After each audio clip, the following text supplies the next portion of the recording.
mind if we take a look at your knife? Because I heard you saying you love the collectors, but you absolutely love seeing people bring in their knives. I use them. I carry them and I use them. And what really makes me feel good is when I see another one of our customers who has one that's shown use and shown wear, because now it's a storyboard. You know, some of the people that we work with, this ding, I got this one when I was deployed, or We just walked into Bladeshow. Jim Bob, what's going on? What up? We're gonna run over and pick up what we want, and then I'll start hitting all the tables. So, yeah. If you haven't already, remember to hit that like and subscribe button. Get ready, we're going to have a lot of fun here at Bladeshow 2024. Hey, look who I just found. And look at everybody here. Flip it around. Yeah. He's my boss. Oh, nice. Got him into like the collecting thing, and he's like, "This is nuts." Oh, here's Jim Bob. Okay. That's and there's Landon, his beautiful wife.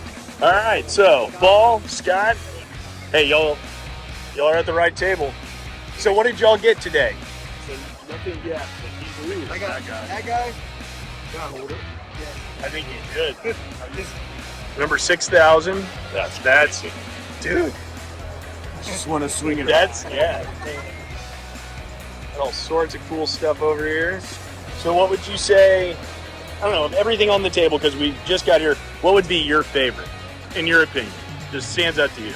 I'm attached to the folders because I've been working on them a lot lately. I started off making fixed blades, but I really have a passion for folding knives, so I'm most proud of this. Cool. Dude, these are beautiful. So that's going to be, is that mammoth? Yeah, this is woolly mammoth ivory. Woolly mammoth ivory. Front and back. Dang, the inlays, that's cool. Stainless steel Damascus. And then all titanium hardware. You can see the engraving. We engrave the inside of the handles too. Ooh. What does it say? Nothing. Is that, okay. Pretty more. And then, what are some of these other, is that spalted beach? Ooh. This is woolly mammoth molar. Yeah. Hawaiian koa. Someone's like 6%. Very interesting. And then, y'all actually make your Sempershine, right? Yeah. We make that. Make the Sempershine. Yeah, it's beeswax from our friends' beehives in Alaska, and then some other waxes and essential oils. Very cool. Well, y'all got an amazing spread. I hope y'all have a fantastic show. Thank y'all.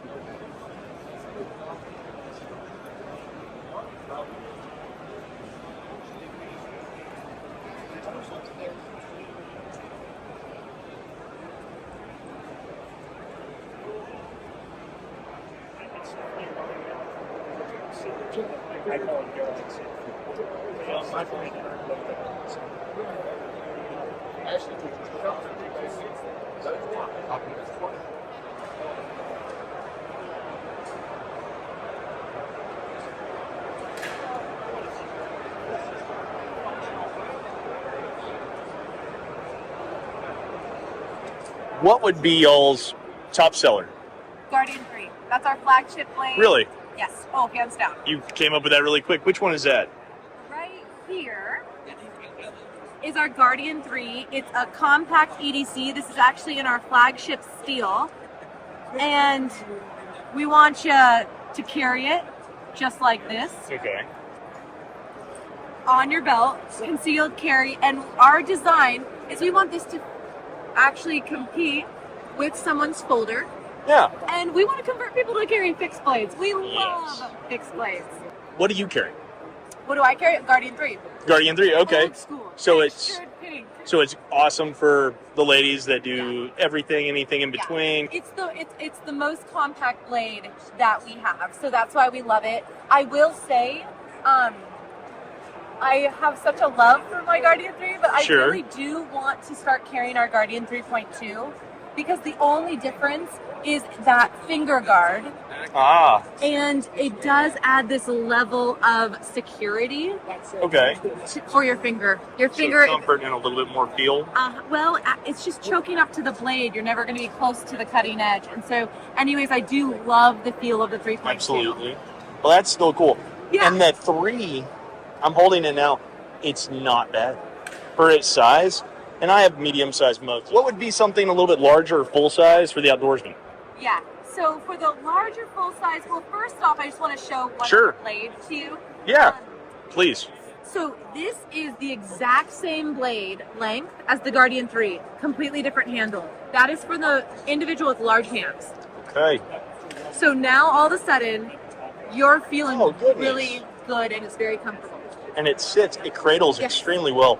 Yeah. It's a lot lighter than I thought it was going to be. Yeah. Much, much lighter than I thought. So you've got that concealed carry. Yeah. Now, so even if you have a big hand, it doesn't eliminate you from having an EDC that's really comfortable and on your person. Absolutely. Concealed. For the big, I don't know. I would probably come right back here to Yeah. the Guardian 4.2. Very cool. I love this blade. It's our newest blade. Again, our theme has been a finger guard. And so we made that jump for the 3.2 and we really said, you know what, let's make that modification to the Guardian 4. But I love how big. I'm thinking I'm going to take, I don't know, because now I've got to think. I do a lot of outdoor stuff, Okay. so that's what I was thinking, maybe full size, but the compact of the 3, believe it or not, it's a good size. It feels good. And it's not all that much larger. No. So the first thing that I would ask is, what is the knife you're going to use the most? Yeah. Because if you're thinking, hey, I love this blade, but it's going to be in my backpack when I'm adventuring, but this is going to be on my person, I'm an EDC, I'm going to say start with the EDC. We are daily user type people. We make steels accordingly.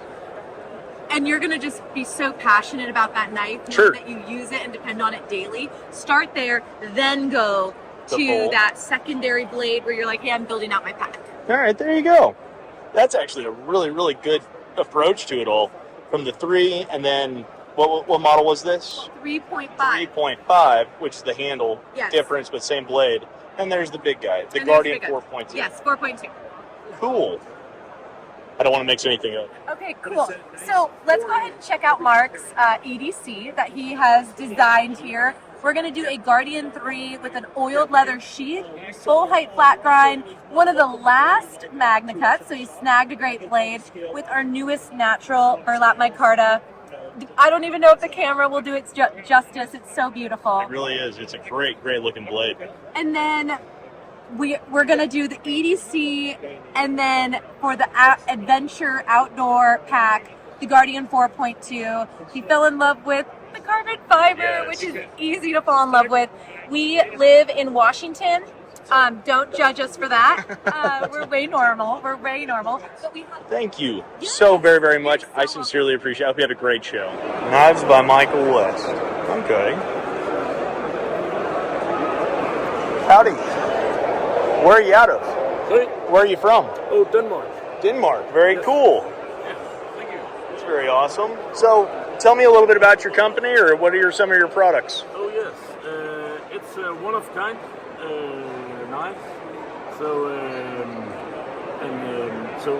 everything is handmade. Everything is handmade. Everything is unique. No CNCs, no nothing. Wow. So everything is hand-fitted. If you take this one, you see this is stone. It's agate. You see the inlays. Yes. Everything is hand-fitted. Wow. And then you got mammoth molar. Yes, man. Is that bog? Or? I love the mammoth. Also the mammoth, mammoth ivory. Oh, that's ivory. Yeah, mammoth. So does that have to be ancient ivory, or is that? It is. It is. You know, between 10,000 and 200,000 years old. We don't know. Still old. It's still old. Older than me. Very, very Older cool. than me. That's something. Well, if people were interested in buying any of your knives, where can they find you? Oh, it's row 3L. 3L. And do you have a website? Yes, West Knives. Gotcha. West Knives. West Knives and Instagram and Facebook. Awesome. Is West Knives. It's just in to the right from the main entrance. So Right at the main entrance. All right. We'll send everybody. And cool. Well, thank you very much. I hope you have a great show. Yes. Thank you. Nice to meet you. was literally asleep. I couldn't not please.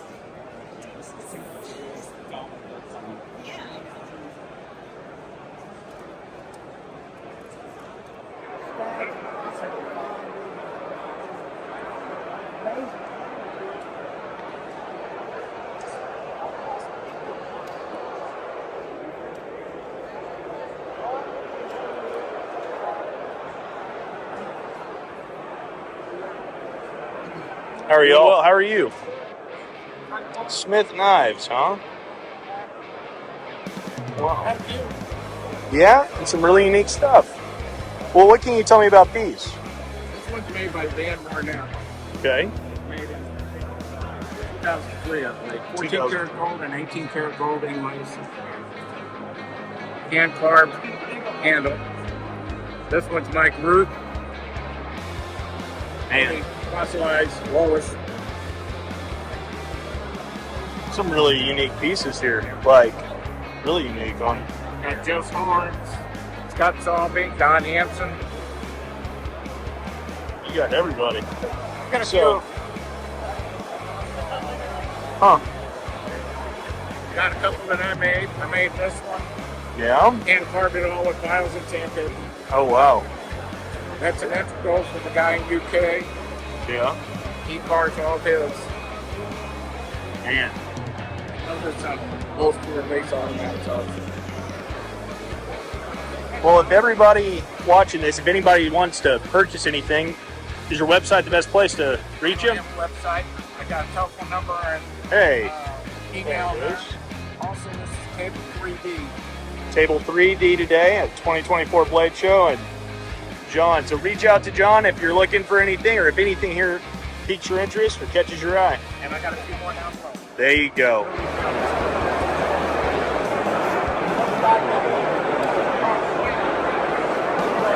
How's it going? Man, can you tell me about these? Yeah, these are old one tool steel, Yeah. hand forged, hickory hardwood handle. Your fire hardened. This is the case blue, case hardened oil blue finish on. I'm asking $350. $350 a piece. What? Where are you located here? Taylorsville, Georgia. Taylorsville, Georgia. Okay, gotcha. And tomahawks and knives right there. Can reach you there. Yeah, can you read it? Yeah. Man, these are all really unique because they're all a little different. Yeah, You know? these are a little bit of every bit of my style I've made over the years. Yeah. I didn't bring no knives this year. I just brought these. Still, that's really cool. Awesome. Yeah. Well, guys, if y'all want to pick up one of these, there's his info right there. Reach out to Robert. Buy yourself one of these really, really cool hawks.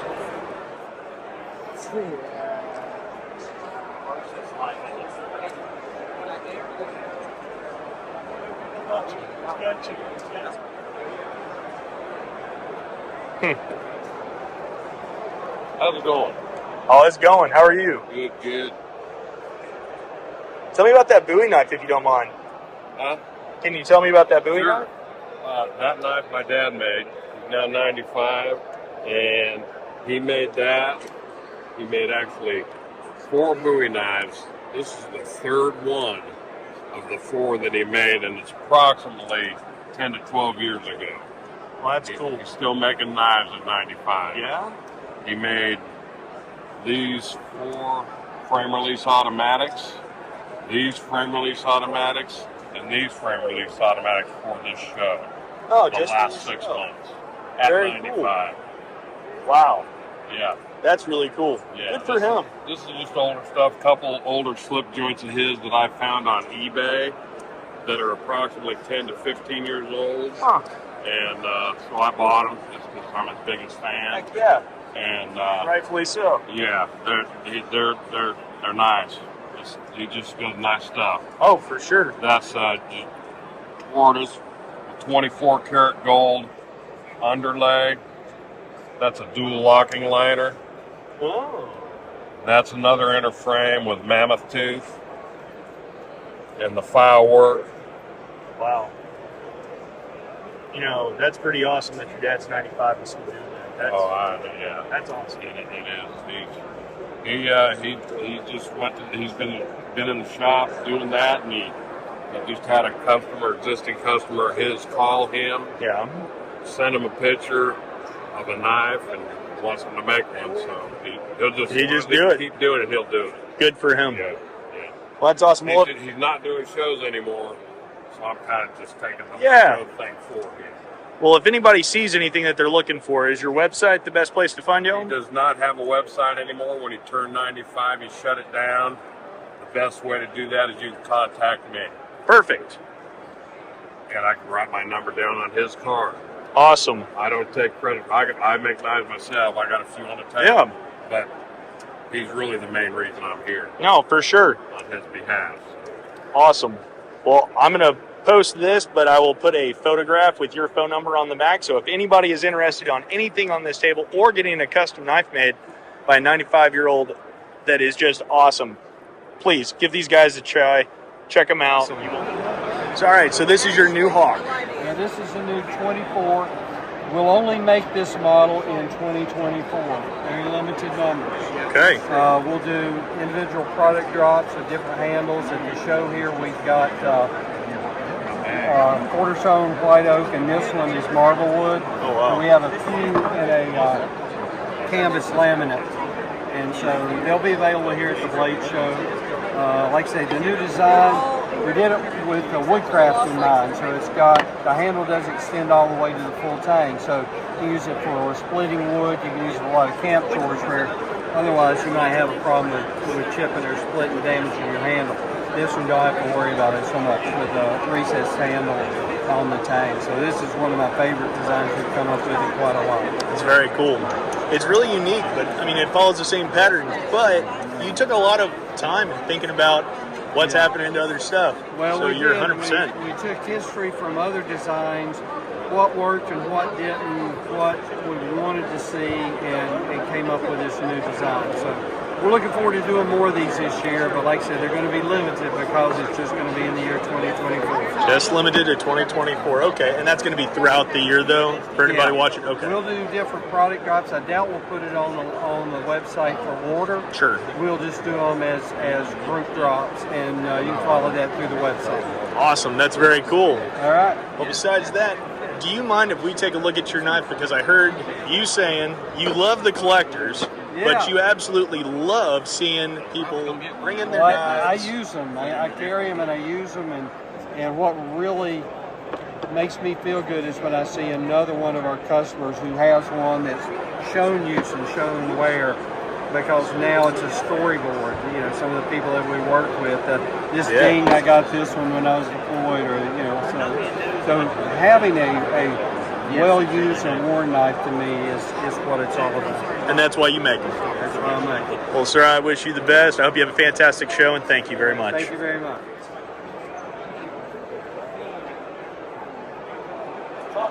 Looks like you make sheaths. Sheaths, knives. You know, it's nice to find somebody that makes a good product. So, do you make these all by hand yourself? Dang, that's cool. That's awesome. And it looks like you can make just about anything, any size people want. I can custom make anything. What I do is I make knives primarily, and I make my own sheaths. Yes, sir. I just make more sheaths than I need because all of us in this room have basically the same size knife. Yeah. And they may be 10 patterns here and 12 patterns. Everybody else has got the same thing. Yes, sir. That's cool. Well, if somebody needed a knife or a sheath, where can they find you? Where would they be able to locate you? You have a card? Smith Handcrafted Knives. Well, if anyone's seeing this, they need a sheath or a knife or even material, you can find it, Ralph, here at Smith Handcrafted Knives. There's his phone number and website. Give Ralph a checkout. Yeah. So that's big. Not just Hey, doing good. So where are y'all out of? just north of Atlanta, about an hour. Just north of Atlanta. That's cool. How many different models do y'all have? Because I see. It's endless. Yeah. In the knives and leather worker, we're cutting up leather like cutting boots for the chamfer on the edge of boots, or just cutting leather in general. I make about 40 different styles. Wow. Of this knife, and then the other hunting knives. Yeah. It's endless. I have several patterns that I make, but when I get to the end of a piece of steel, I can't throw it away, so I use what I got. Some unique pieces. The only scrap I have gets sucked up by a vacuum cleaner. Hey, at least nothing goes to waste. That's right. Goodness. Well, if somebody sees a tool here that they need or they want to get, is your website the best place to reach y'all at? Awesome. Right there, guys. Go check them out.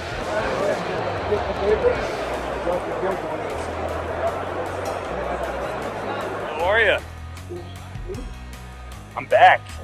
See, how are you? Man, I don't know. I don't even know where to start. I'm like, ooh, what's this? Shiny stuff. Yeah.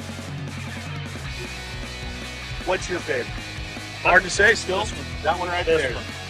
I've had, yep. So it's kind of a cross between a gentleman's vest buoy and a hunter. Okay. Right? So a little bit more handle girth, more of a hunter handle, but very much the vest buoy blade style. And what kind of wood is that? Curly koa. Curly koa. Yep. And I like the simple pens, but you gotta love. It just looks classy and good. Mm-hmm. It's not super flashy, but it's a great looking blade. Thank you. That's awesome. And actually did more file work on this than I've done on a knife in probably a decade. It looks really good. Oh, even the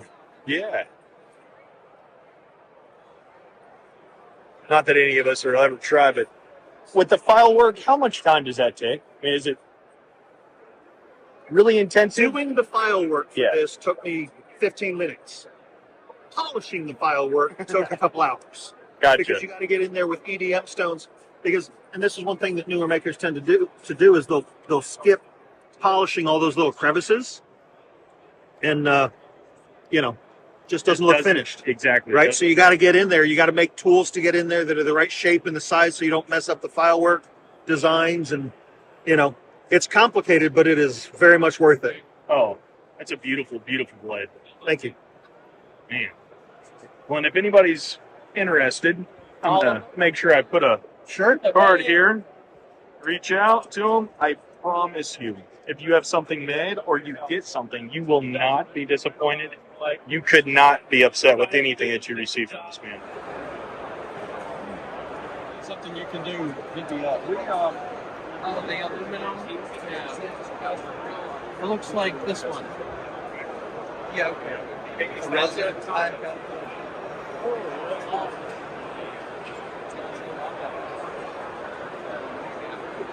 So, what's new? Show me something that's new. The newest thing is the regulator. The regulator. Right here. Okay. It's our all-purpose camp knife. Comes in flat and scandy, 01 tool steel. The handle's actually based off of LT's hammer from when he was a carpenter. Oh, yeah? So designed for all-day comfort. Nice, solid grip. Just great all-around knife. Wow, good weight. Yeah. There's a lot of heft to that. Yep. But it's not bad. It's not improperly balanced or anything. Like, that's really, really cool. Yeah, and then we've got everything on that table is our homebrew scale, stuff we're doing in-house. All right.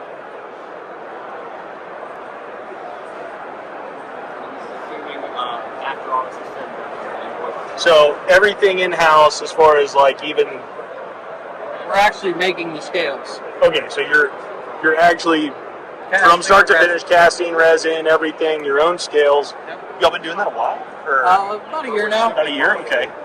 I could have easily missed that, but still. Man, you got some really gorgeous pieces on that. You're having fun with it, or learning? Always. With everything.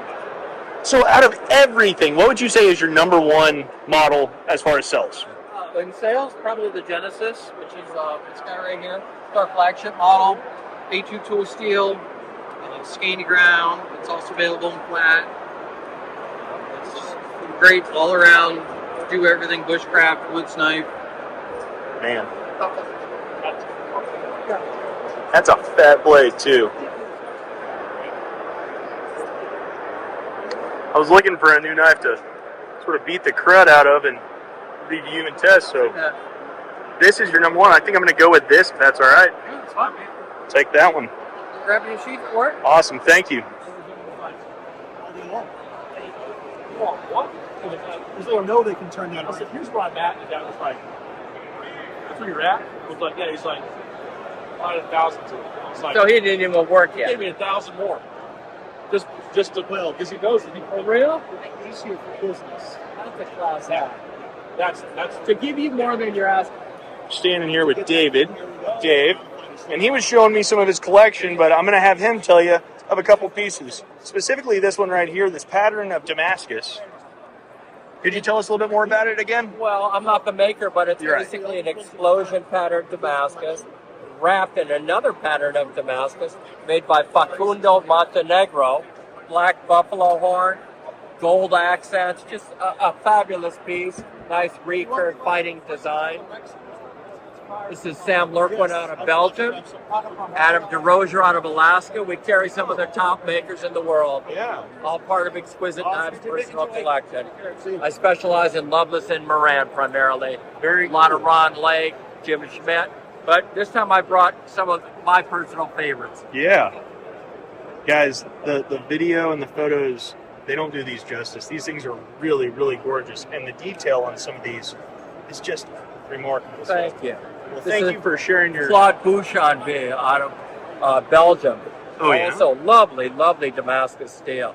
Oh, wow. And then you'll see a Bill Moran over there.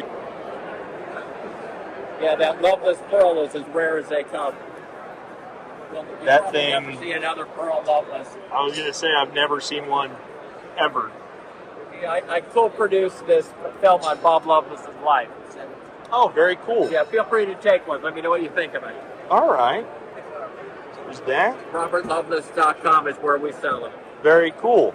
And if they're looking to find y'all, is your website the best place to locate y'all? Exquisite Knives, yes. I don't do a lot of shows. I sell primarily off the internet. Off the internet. It's all part of my personal collection. Yeah. I'm not buying these to flip. They're pieces that I enjoy, and I'll share. I probably have 4,000 pieces in my personal collection. Oh, wow. I have Man. over 200 Loveless knives. Now that has got to be a record. I sold 7 yesterday. It's been a good day. Oh, hey, congratulations. Thanks, buddy. Well, I hope you have a fantastic show.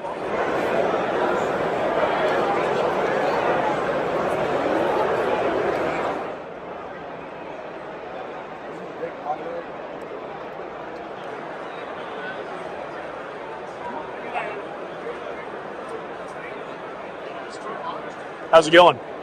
Good. Where are you out of? He was talking about.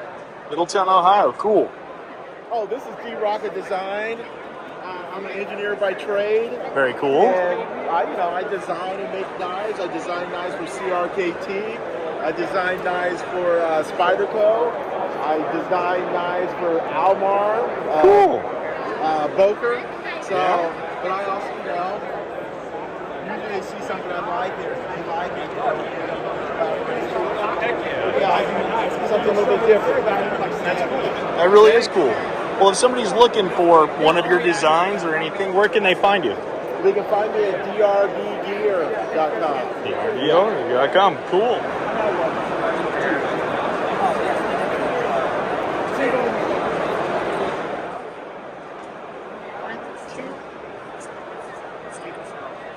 Damn.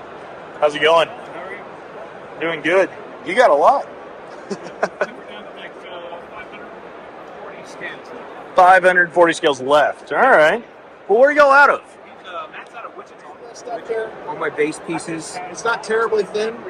It's real thin here in the tolerances and stuff like that. And we got all kinds of really badass brothers and all that CNC shit in there. I was looking for some more of that fish scale stuff. I wanted to make a series. If anybody's interested, where can they find y'all? You can find us on Facebook, on Instagram. Get call. We've been talking about Trevor Knight. Really? Yeah. And every time was it the same way? Like Look, pull it out. Everybody just comes come over here and get the free. I wonder what's that scene. Like, hey, where'd you get that hat? So when you come to Bladeshow, they got Subway, they got Chili, they got pizza. I'll have a signed copy. Nobody's eating healthy. Everybody's eating chicken. This is what everybody's doing. Right here, Chick-fil-A. This is where it's at.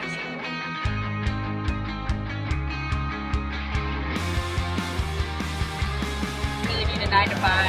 Like, let's make it happen for you. A lot of feel like, I don't know, when you're from like small communities, you're just like, yeah, if you have like no will to try to learn a new skill, let's go ahead, use what you know. Yeah.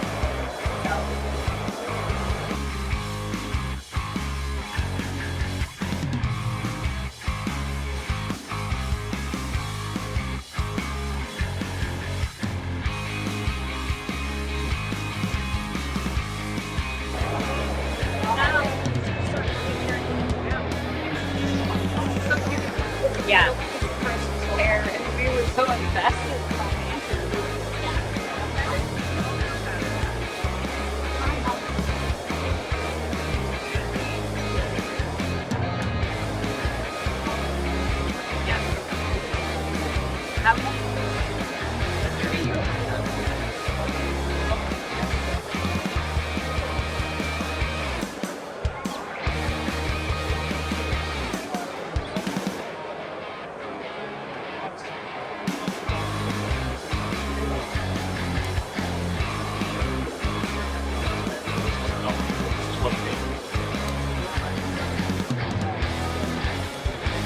Yep.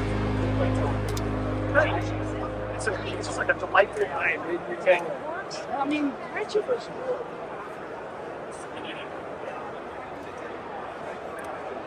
That thing is the kitty's titties. I'm sorry.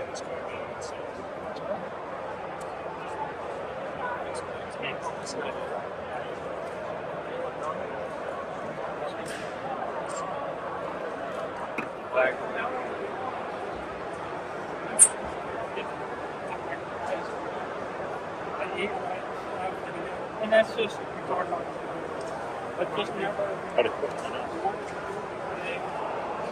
Thank you, sir. Howdy. How you doing? Oh, we're here. So, anything new or anything From White exciting? River? Yeah. We've got some MagnaCut M1s. Those are newer. We introduced those at the SHOT Show instead of S35VN. Okay. We still offer S35VN as well. And down here, we've got some custom. Oh yeah, that's cool. Fish color. That's awesome. Yeah. Trout. You know, just bring this over to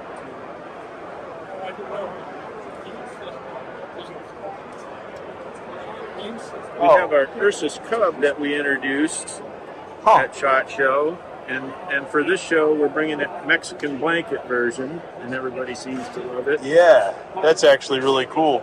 That's also in MagnaCut. Man. And what, this, you said this was the Cub? Yes. Its bigger brother is the original Ursus. Okay. Which is Latin for bear. Is that okay if we put them side by side? Just to give everybody a view. That's actually really cool. Man. For this size, it's actually really comfortable. I know. It's an extremely comfortable size. But the way that it looks, I would think, oh yeah, maybe a little small. That's not bad. So that's the Cub, and then that's the original. And then with the Cub, is that the sheath with it? This is it's available in Kydex sheath or a leather sheath. Okay. So this sheath can be worn with a dangler loop, or it can be worn horizontally. Very cool. What's the price point on the Cub? The standard is $200. It comes standard in MagnaCut with a Kydex sheath and a ferro rod, and that's $200. Very cool. This is a little more expensive at the show. Sure, with the blanket. That's interesting. Awesome. And if anyone sees anything in this video that they want to take a look at or closer to, they just go to whiteriver.com or perfect. whiteriverknives.com, excuse me.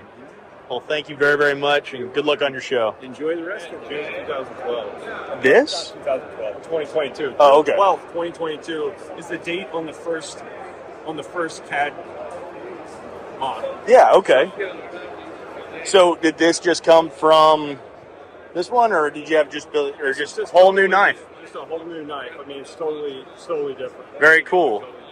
And what's it called one more time? It's called the Circadian. This Circadian. Steel. I got you. The Magnet Circadian. Steel. We're doing. We have some other variants in the case over there. So we have either the black Cerakote or a stone wash, and then we have the green micarta or black micarta, and it's textured. It's a new texture that we're. Man, that's awesome. On these. It's, as far as an overall EDC, don't want a huge knife, like that feels extremely well. And I like the bigger belly. Exactly. Like it's still made to use. Exactly. Yeah, Patrick Claw is working on a Circadian sheath. Oh, wow. Hello. It happens. So it's going to be a pocket sheath. It'll come. We're thinking maybe an ulti-clip.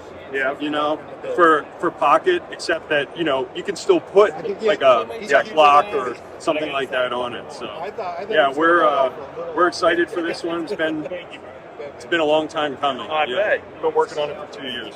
So, when's the official, release date? Not yet. Question. Okay. We're still trying to figure out what we're going to charge for it. Okay, that was my second question. I was like, where's the price point? Cool. But still. It'll probably be similar to the F3. We're trying to. I don't know if we're looking at it. So we want people to be able to access the brand, but we have to do it without going out of business. Yeah. It's a very 100%. tightrope. Absolutely. What would you say your number one seller is? So those are The F4s. It's probably the number one seller so far. You see down there, I have some, it's hard to even tell. None of them last long. Oh yeah. So, but I don't know. I feel like people will normally, just because of the size, because if it's sort of like medium size, absolutely. However, everybody who's buying the F5s is like, this is like perfect in between. Yeah. So it's kind of a marriage of the two, where it's like absolutely. You got beef like the F6, just not quite as much. And it's still got great balance between the 5-inch blade and the 5-inch final. It's right over the index finger. So it's still nimble. Yeah. It's a good knife. Well, if anybody sees anything they want here or possibly have any other questions, where can they reach you? They can reach us, they can email us at hello@reefknife.com, or they can go to our website and see what's in stock. Very cool. We also have authorized dealers who sell through. Yeah, thanks. Exactly. Well, guys, if you see something like we just talked about, you can go to their website. Here you go. They are out of Dallas, Texas. That's even better. Go Texas. Just saying. So we're over here at goinggear.com, but tell us who you are, what you're about, where you're out of. We're based out of Woodstock, Georgia, just north of Atlanta. Very cool. So we've got a couple of show specials here today. So this is the Well-Tooled T1 Pro Tack. Normally it comes in black. We begged them to get some other color variants. So we're running a tan and green one that you can only get at Going Gear. Just for this show, we're actually running at $35. It's still on $56. $56 still a good deal, but we're running it a little bit cheaper just for the show. Yeah. What's cool about these, for a AA size light with a 14500 battery, you're getting 540 lumens and 21,060 candela. So crazy throw, really tight beam, pretty nuts. And being that this is labeled as a tactical light, you're getting a high mode right out of the gate and then a hidden low mode as well. So we've got both of those color variants here. Tan and green, okay. Yep. And then we also have our exclusive of the Boski Corgi Pump. So they do these Raffier Noble skills just for us, and what's cool is they're actually textured. So it's a black and gray Raffier Noble with the texture on it. Oh, wow, yeah. Cool titanium insert with a titanium button and a 14C 28-in blade. Wow. Normally those are 70. If you're at Bladeshow and if this happens to go up before then, maybe that's useless. Yeah. It's going to be $50. Whoa, okay. Yep, pretty excited about that. Well, that's actually a damn good deal, especially on the flashlights. So we're here at Bladeshow 2024. What booth are y'all at right now? We're at 946. 946. Gotcha. Main room, 946. They've actually got a ton of different stuff. flashlights, knives, Benchmade, Spyderco's. What are these? Folding. This is an Olight knife. Yeah? Yep. And this is an Olight art fell. But these are copper. Okay. Y'all got a bunch of different stuff. Guys, if you're in the area, I highly recommend you come over to the Going Gear booth. But no, I'm actually going to take one of each of the flashlights if that's okay. Yeah. And so how many different flashlights do y'all actually have? Because I'm looking here and I was like, holy smokes, I didn't realize y'all carry a good bit. And lasers, or is that not is that IR? Yeah.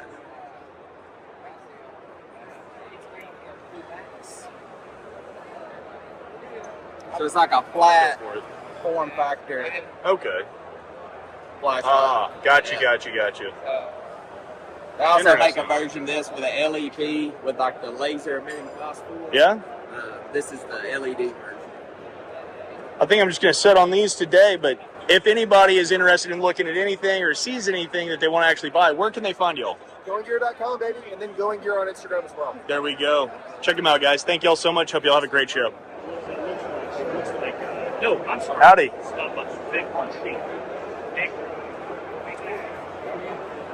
I'm doing great. How are you? I came by earlier because I'm from Borger, and nobody knows Dumas or Borger or any of those places. I was like, I'm going to come by and tell him, hey, we're from the same area. But I noticed earlier, these are some truly gorgeous blades. Could you tell me a little bit about them? Or at least, this one's the one that caught my eye earlier, but what are you most proud of? That's CPM 154 steel with mammoth ivory. Engraving is by Dale Bass here at Emerald. Oh, yeah? That's just a gorgeous blade.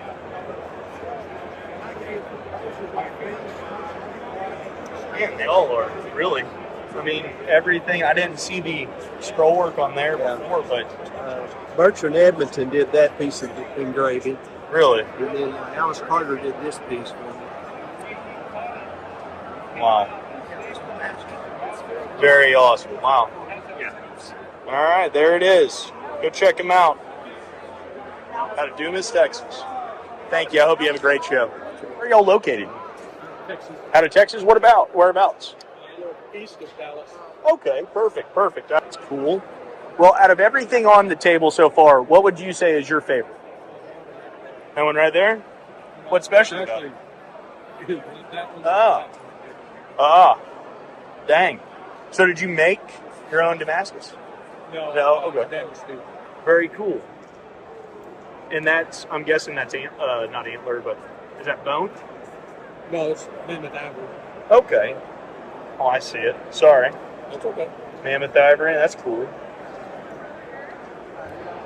Awesome. And if people are looking for you, is your website the best place to get hold of you?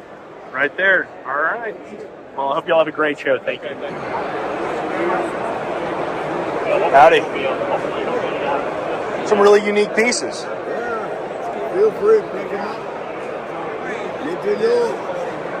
So where are y'all out of? Huh? Where are y'all out of? Wyoming. Wyoming. Livingston, Wyoming. Very cool. Yeah, that one looks like that. Looks like some of these are, no, it looked like it, so I was just picking up. Wow. But, no. So each of these with the ram horn, correct? What? It's ram horn, correct? Yeah, ram's horn. Ram's horn. Very cool. 52 in there still. Yeah, very cool. There's some really unique pieces. And believe it or not, they do fit very well. They feel good. You'd be surprised what all that hand can feel. Yeah.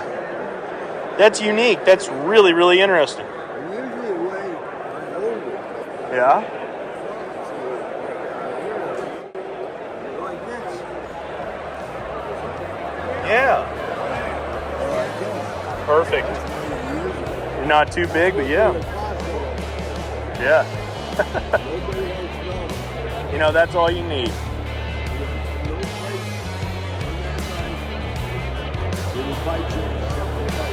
That's right. I like that. That's really interesting. Well, thank you. I hope you have a great show.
got some in here too. Very cool. You want to look at some? Sure. I'm just going by and kind of caught my eye, and I was like, why not? Plus, I saw Texas, and I was like, all right, where y'all from? North of San Antonio. There you go. Very cool. So I guess of everything on the table, not to interrupt, I'm sorry. No. What you got on the table, what's your favorite? My favorite on the table, I would say it's probably this one right here. Tell me a little bit about it, do you mind? Oh, I don't mind. Well, it's got a friend of mine, Jimmy Floyd, made this steel for me. It's a feather pattern. Yeah. I'm using some old case jig bone here to case some culpepers. And the bolsters here, it's a keyhole diamond. It's just something that I've been wanting to try out, and it's been working out. So it's a heck of a beautiful knife. Thank you. But anyways, it's a unique. It's a flipper on bearings. At first, I thought it was just like bog or something with it, and that's what really caught me. And I was like, no, that's textured like antler. I'm gonna go over and take a look at that. So. Yeah, this is a model that I came up with about 4 years ago with an integral lanyard. Yeah. So it's just something a little bit original, a little unique. Super classy. Just trying to change it up, trying to change the game up a little bit. Absolutely. And you said you're out of Texas, so. I'm out of North San Antonio, Overbuilt, Texas.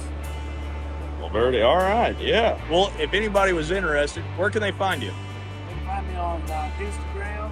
I do have a TikTok account, so I'm on Facebook. Awesome. And website will be up pretty soon. Perfect. Guys, there's his info right there. His website's going to be up soon. Go check him out. Some very, very impressive pieces of art and beautiful, beautiful work. So thanks so much. Have a great day. I like that spear tooth on there.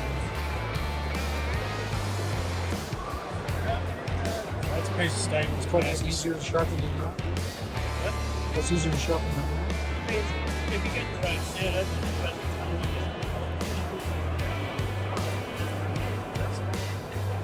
because you'll get you a nice mirror shine across there, so split it here. Know what you want.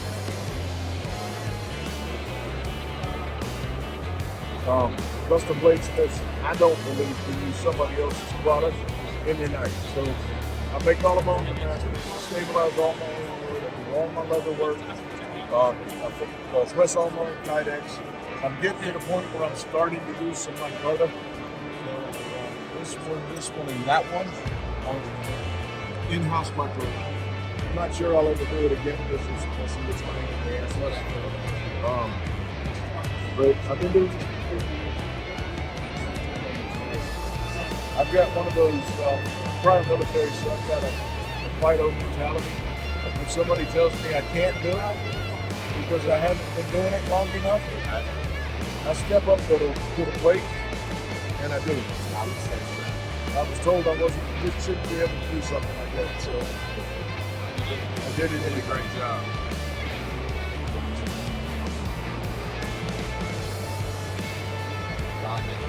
Thank you.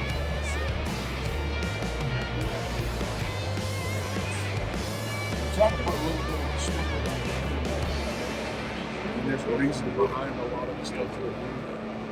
Most of the handle material, like this is sugar maple, maple pearl, walnut, hackberry, black ash.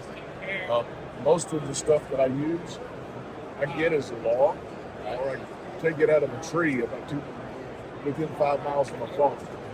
And I use that wood, try to stay as local as I can. So. You're out of Virginia? Yeah. Very cool. So like he was just saying, he believes that a handmade product, it's US made, everything comes here, you make it all yourself. Absolutely. So between those two that you got on that rack, what would be your favorite? Can you tell me the story behind both of those? These would be my favorite. All right. So this one is a 4-bar Turkish twist. 125 layers each bar, alternately twisted. About a 4,000-year-old piece of fossilized walrus ivory from the space. Yeah. The copper is thorn and vine, mirrored, hand carved, fruit tang, pummel nut, European red stag for the handle. Comes with a custom leather sheath. I do all of my leather work as well. This one is lined with lambskin, so it will protect the blade a little bit better. Yeah. On the sheath, I went to look for closures. I couldn't find anything that was actually durable enough. So the buckle is forged by me. The closure clasp is also made by me. Tapped and threaded from the other underside with a through screw. This one is a feather pattern. I'm not real sure how to count the layers on feather. I was told I'm supposed to double them. Oh. Once you re-square your billet and squash it into C's, it doubles the layer count that you started out with. So if my math is right, I got about 4,000 layers in that blade. If my math is right. Wrought iron from late 1700s, mid 1700s, late 1700s, log and wagon out of Montana, and petrified bog oak from the Czech Republic. That's cool. 7,400 years old, carbon dated, so it comes with a carbon dating paperwork. And there again is a custom leather sheath that has the lamb skin. Well, that's real cool. Thank you. Well, so anybody that's watching this, where can they find you? Facebook, YouTube, where? Instagram, right? All right. Very cool. There's Don right there. Guys, go check him out. He's got some really, really amazing stuff. Standing here with Doug. Doug's going to tell us a little bit. He's got some truly unique pieces and stuff I've really never seen and don't know a whole lot about. So I'm hoping he can tell us a little bit about, I don't know, everything, whatever you'd like to tell us. Well, we start with a schedule camp knife, stack up handle leather, that's Macedon ivory cut ring. This is a crisp buoy. Most of these are historic recreations of antique knives. Right, that's what he was saying. Yeah. A lot of this is Native American. This handles Damascus stone, state stone in Michigan. Yeah. What are these? Because I saw those and I didn't know if they were special to anything. It's a sailor set. That's a sailor set, yeah? Barrel handle, ivory inlay. Yep. Ivory pins. But Macedon ivory. Very cool. Not elk. Yeah. Got a nice box. Inlaid stars. It's really special. Yeah. It was very, very unique, and that's what really caught it. But same with the buoy. That's what really snagged my eye at first, and then followed by that other dagger. So this is Joseph Rogers and Sons. Oh. They were armored to the Queen. Yeah. Wow. And these were for exhibit only, like World Fairs. Yeah. Industrial competition. Yeah. How many of those were made? Well, hard to say. Probably just one. Yeah. And there's a book on it. Is it okay if I pick it up? I'm just curious about the weight. Is that okay? Nice and heavy. Oh, my word. You weren't kidding. I wouldn't even venture to guess how much, but that is one of the most cool. See the heat treat line. Yes. He goes up. That's really neat. Out of bronze. I had a cast and we machined it up, and that's sterling silver plate. Really? So how old is that? This one here is only about 2 or 3 years old. 2 or 3 years old? You know, with all that gnarling and blood flow and all that, that feels really good. Yeah. It's called Popcorn Stag. Popcorn Stag. Very cool. Comes from India. Interesting. Another antique weight. Yeah, so this, he said, was also one piece throughout it? Yeah, here to there, one piece. Frames included in the guard. Man. It's a takedown, too. Really? Unscrew this knob and it'll all come apart. That's cool. Same It's interesting. Same on this, yeah. That handle is hollow. Oh, yeah? We made 2 halves and soldered them together. Put them together, yeah. Scottish dirt. That's a Scottish dirt. Yeah. And ivory as well with... Ivory pin. Ebony wood and ivory pin. And that really is a unique piece. It's a definite weapon. Oh, for sure. It's a fight. I believe it. So then on the remakes as well, do you do all your own handle materials? I mean, do you treat the leather and everything, or do you have to do anything special with it, like on these hunters or Skinner style? Or No, I just stack them up with epoxy between each layer, and then compress it. It's beautiful. We grind it down by eye. Yeah. Yeah.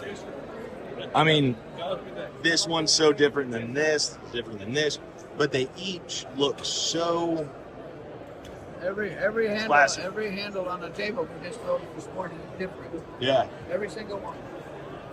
But they're so beautiful. Well, I love history. Absolutely. What would you say of everything on the table that you just have here? What would be your favorite piece? I think this one. That one right there? I would agree with you. That's probably number 2. Woodhead buoy. Man. Phone number, email, all the information.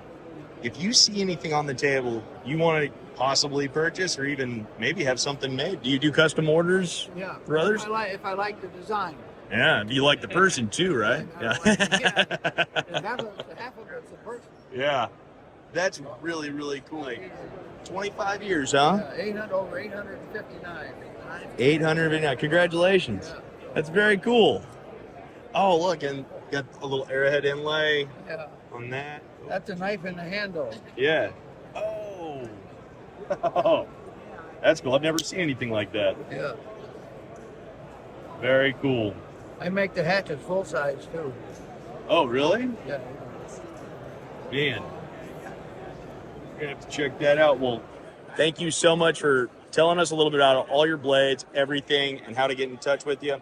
Hope you have a fantastic show.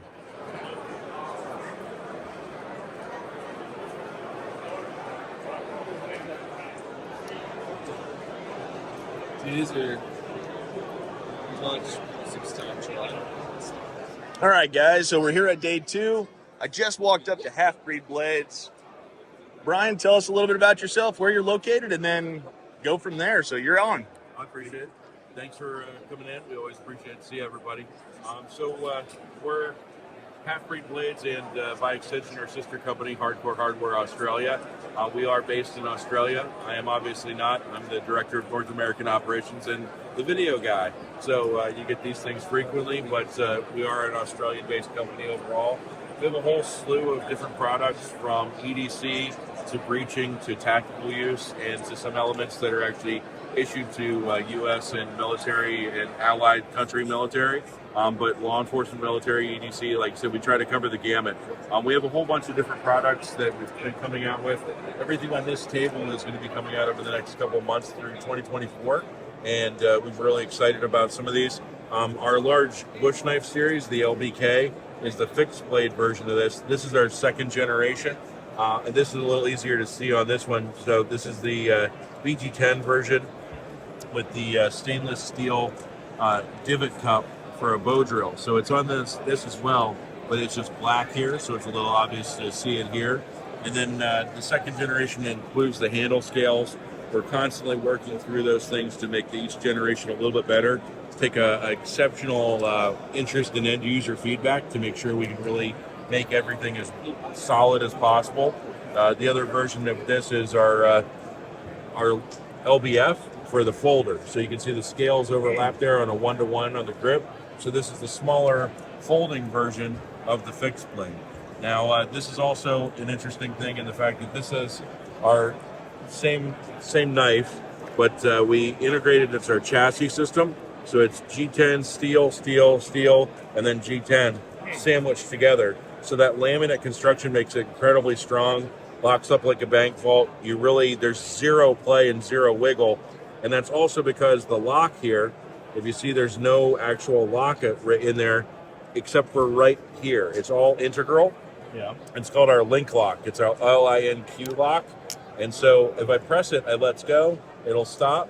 But I can actually sit there and then just flick it back up, flick it back in, and just hold it down. So it's over 1,300 pounds of braking force to actually break this lock. Wow. You can't generate that as a human just by yourself. So people have kind of been a little surprised, or even some people who tell us we're wrong when I say that this folder will do almost the same amount of work as that fixed blade because of the strength of that lock. That's impressive. Yeah, so the blade is the same thing, and the laminate structure on the folder allows it to be almost just as strong. Like I said, I would tell you it'd be there, but like I said, we still have some people who just aren't quite sure. But I say the proof is in the pudding as far as that goes. We have 0 reported failures in the field, and we over-engineer everything to a ridiculous degree. Awesome.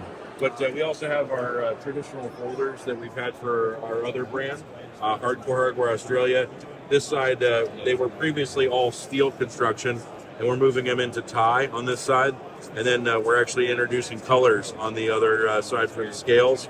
People had a little bit more fun with the EDC just to be able to do that. We also re-engineered the internal, it's phosphor bronze washers, so they're much, much smoother. And then we also added some other styles and shapes. So this is a coffin style grip, and then we added a another more coffin style spear point to it, and then the jade.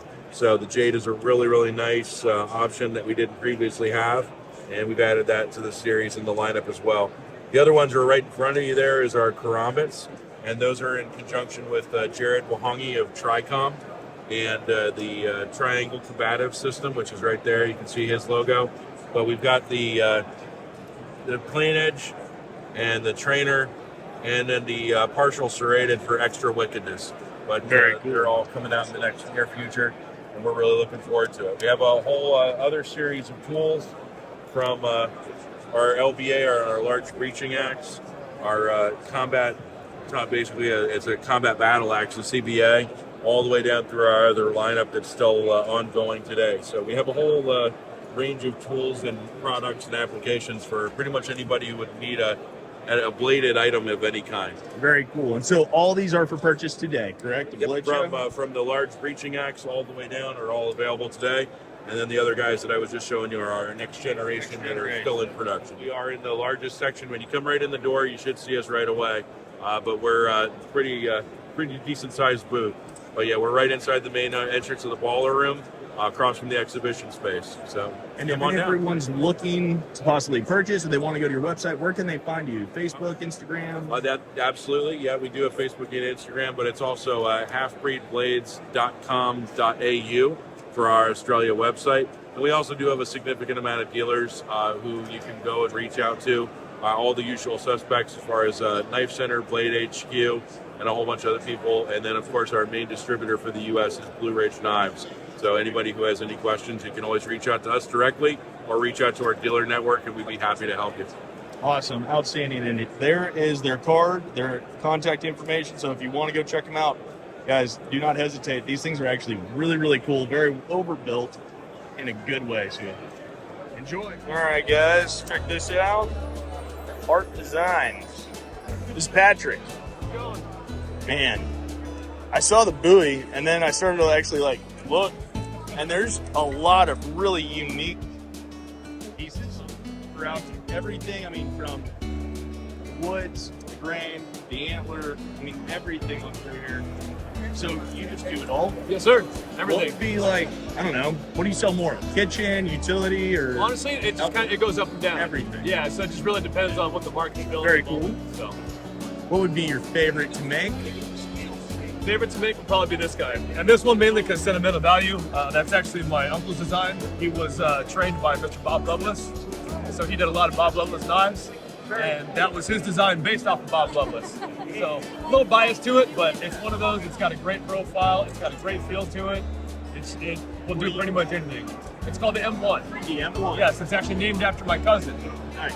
His name's Michael, so. There you go. Yeah. Dude, that's actually really cool, especially with a great story and backstory. Yeah. It means something to somebody else knowing that meant so much to you and your family. That's cool. Well, tell me about the buoys, because that's what really struck me in. Yeah, so this buoy was specifically made just because I wanted to try and ring guard buoy. I've never done one before, so I was like, all right, let's go for it. So forged it out of ADC RV2. Still has a little bit of a hammer marks on there. Forged the ring guard out of mild steel. Put on some really nice stag antler on there, and then on the pommel, I actually did file work to kind of mimic what's going on with the grain, essentially, of the actual stag. That's super clean. That's awesome. Do you do your own sheath work? Most of it, yeah. Very cool. I like it. And then this big guy. That one was made specifically for Blade. Heck yeah. Hell yeah. I call that one the Juggernaut. So, dude, I like it. Yeah, first time ever doing a D-guard. That's awesome. So I kind of went a little hog wild on that one. Hell yeah. And then what's this guy down here with the mammoth? Oh, so this one was actually my knife. Very cool. First time I ever made anything with feather Damascus, and that was forged by me. So I'm like, I gotta keep it, you know? Yeah, why not? Yeah. Good for you, man. Well, if somebody sees something on here, we haven't even really talked about the kitchen stuff, but still, he has so much. Dang, I didn't even see this thing.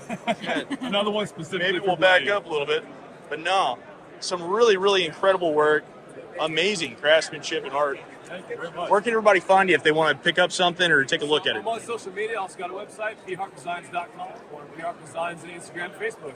Awesome. All their contact right there. Give them an email, look them up, Instagram, Facebook, you name it. Check them out. Some really beautiful. Guys, I know we're at Bladeshow, but who's not going to stop here? Who's not going to stop here?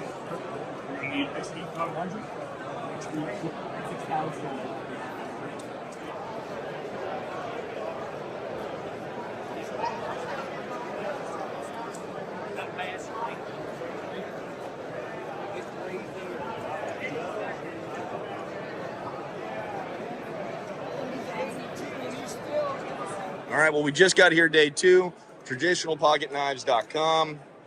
Here we are with Austin. Tell us about it, Austin. Yeah, so my name is Austin Jackson. My grandfather was Clarence Reisner, C. Reisner Cutlery. He started the business back in 1974 just as a hobby. It grew into a business. I created a website for him. As a young boy, he would always take me to knife shows. So that's kind of how I got involved in knives. So here, we have a few of my prototypes. So I'm calling this the Kentucky Holler Jack, 154 cm stainless steel, integral bolsters and liners. This is a red smooth bone and then an abalone. And we go over here. So this is the Appalachian Ridge Runner. It's more of a little fancier knife. S90V, Giga titanium, fat carbon, micarta. So I should be able to come in around 175 on these, and hopefully around 100 on the Kentucky Holler Jacks. Very cool. So these are my leather logo knife slips. My buddy out in Oregon makes them for me. He's been making them for me, probably since like 2016, 2017, but does a great job. So every month this year is a different color. So I'm just trying to get more in stock. That way when people come to the website, they're not sold out, they're in stock. Cool. So, move on over. Here we have Roastcraft. Roastcraft is really popular this year. I'm their #1 dealer. And as you can see, really good quality bone handles, wood handles, stag. We even have some micarta. But Roastcraft is really pretty hot this year. If you can't grab a Gratian Cutlery knife, I really highly recommend grabbing a Roastcraft just because the overall fit and finish and quality is just really good. And of course, you guys can see the prices. The prices are anywhere from $40 to $60 for D2 steel, beautiful bone, wood, stag. So you can pretty much get it all there. That's pretty cool. So here we have the tactile exclusives. I've had these for a while. Magna Cut, Giga Titanium, made in Dallas by Tactile. So they're pretty good sellers. I think they're maybe just a little bit too expensive for people's liking, but really good quality, and of course they're made in the USA. So yeah, that's always a plus. Absolutely. Yeah. So these are Jack Wolf's. This is his Gunslinger Jack, probably one of his best folding modern knives. We only have the Fat Carbon Nebula, which is what you see here, left. So if you go to the website, I have like maybe 10 or 12 of these that you can personally pick from that are numbered out. That way you guys can pick exactly what you like. If you come over here, these are Esnix. So Esnix is Evan Nicolaitis. He's the founder of Esnix. These are all of his designs. This is the Workhorse, Beer Buster, and this is the new slip joint design, the Tarpon. It's interesting. It's kind of cool. It is, yeah. Simple, but exactly sleek. Yeah. So this is a new knife company. So the same person, Evan Nicolaitis and Justin Lundquist, both are friends. So they've come up with Daedalus Knife Company, and this is the lab. So checkered aluminum scales, 154 cm. It should be released hopefully this week sometime on the website. But yeah, just another great modern flipper knife. It's a front flipper or a top flipper, so it'll be interesting to see how they move. For sure. And they look cool. They are extremely light. Extremely light, yeah. That's actually really cool. A lot of people have said that. So these are my QSP exclusive hedgehogs. Obviously, I'm a big fan of Jig and Titanium, as you guys can probably tell. Camo carbon. So camo carbon is made in California. Yes, M390 titanium hollow ground blades. So like super thin. Super thin, yeah. It's very, a little very scary just how slicey those things are. Goodness. That's pretty cool. Pretty slick. Oh yeah, for sure. So if you want to pan up here, this is my second OEM. This is called the Lake Champlain Barlow. So my grandfather served on the USS Lake Champlain CV-39 back in Korea. Oh, cool. So really, I wanted to make a modern slip joint that was about the size of like a medium to large Barlow. So obviously we have a sheep's foot blade, a clip point blade, but yeah, got micarta, camo carbon.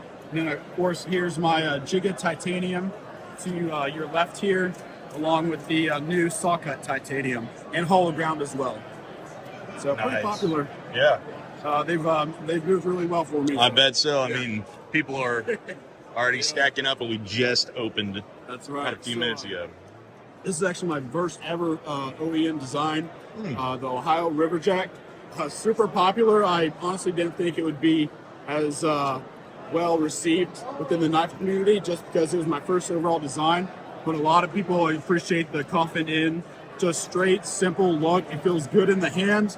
I mean, it's just a great slip joint to use, whether you're out camping or food prepping. Yeah, it's just it's a great design, and you know, I love that everybody's enjoying it. Awesome. And then to finish it off, we have, of course, more Giga Titanium, Penguin Plus M390, and yeah, the Penguin Minis. So Penguin Plus, Penguin Minis. I've had these for I think close to a year now. Now these are brand new. This is the button lock. Obviously, it's the same Penguin, but the regular size button lock, S90V hollow ground, and we tried to make the boxes or marketing a little better this time to make it pop. So, yeah. Yep. Those are 115, so that's cool. Yeah. And what knife are you carrying? What knife am I carrying? I'm carrying this one right here. All right. So this is the prototype. Not the official, release, but the prototype. Yeah. But yeah, hollow ground, button lock. I mean, the thing is so fidgety. You have the button, you have the flipper tab, then you have the thumb stud. So, I mean, you can't have, all the opening, all the ways to open this knife is extremely fidgety, and I love it. Absolutely, and it's Yeah. huge, so that's That's awesome. right, that's right. Heck yeah. Well, where can everybody find you? If they see anything that they want on the table or they got questions, where can they reach? Yeah, the website's right up here, traditionalpocketknives.com. Our slogan is hobby with friends, not a business with customers. There you So go. I really try to stick to that. But yeah, traditionalpocketknives.com. Follow me on Instagram. I always update Instagram and YouTube and Facebook. So I really appreciate you guys, and thank you very much. Awesome, guys. Go check them out. You won't be disappointed. It's a fantastic company. Go support them. Guys, Big River Forage here. We got Charles. So as I'm looking across everything, I see small and large. Is this going to be considered a buoy? Or Yeah, that would be a buoy. This knife was actually built as a Mastersmith performance test knife. And I've made several of them. Yeah. I always make them, test them. They perform the test well. Then you call the Mastersmith and you go and do the test. Then they changed the parameters where you don't have to have a guard on them now. So I made another batch and took that one and tested it and passed the test with it. But this was just one that never did get tested. So it was built to perform the Mastersmith performance test. Very cool. Yeah. So you have to.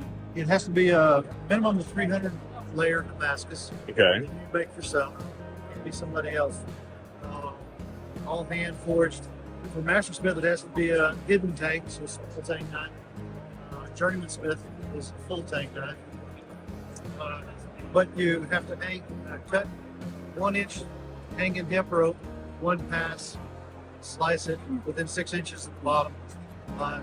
Still has to shave hair on your arm. You have to chop two befores in half. Still has to shave. And then once you get past that, you grind the edge off of it, so just in case it breaks and don't fly out and kill somebody. And then you clamp it in a vise and bend it 90 degrees. Bends 90 degrees without breaking or cracking more than a third of the way across, you pass the test. Then you can present your 5 knives to the panel of master smiths or jury knives. Past that, then All right. same test as a journeyman smith. Journeyman smith is just single steel, and master smith is Damascus. The folding. Same sort of style, or what's the backstory on this? Actually, I was the knife maker demonstrator at the Blacksmiths Association of Missouri last month. No, 3 weeks ago. And that was one of the knives that I made for the demonstration there. Pretty well made it, then took it home and finished it. So that's the knife that was made in that demonstration. Very cool. Do you do your own leather work? I do. Very awesome. Everything you see on my table is 100% You me. do. I stabilize my own woods and I Damascus, do my own leather work. Everything, start to finish, is me. From raw steel, raw wood to finished. That's fantastic, man. What would you say you make or even sell more of? The smaller style, like the smaller EDCs or the skinners, or some of the larger blades that... Not larger blades so much. They're kind of, I don't know, showpieces. Yeah. A lot of people use them for hog hunting and stuff like that. I probably mostly the just normal mid-size hunter is probably what I sell more of mostly. May I? Sure, help us up. And the little ones too, but more so the medium-sized hunter. That fits extremely well. Like, that's actually extremely comfortable. Yeah. And that's a beautiful blade too. What kind of wood is that? That is black ash pearl. Black ash pearl. Yeah, that knife won the Best Hunter Award at the Oklahoma Knife Show 4 weeks ago. Oh, wow. Awesome, man. Congratulations. Thank you for your time. If somebody sees something that they want to try to pick up or anything, where can they find you? BigRiverForge.com or email me at charles@BigRiverForge.com. Awesome. And just for anybody that's curious, there is the card. Give Charles a call or an email.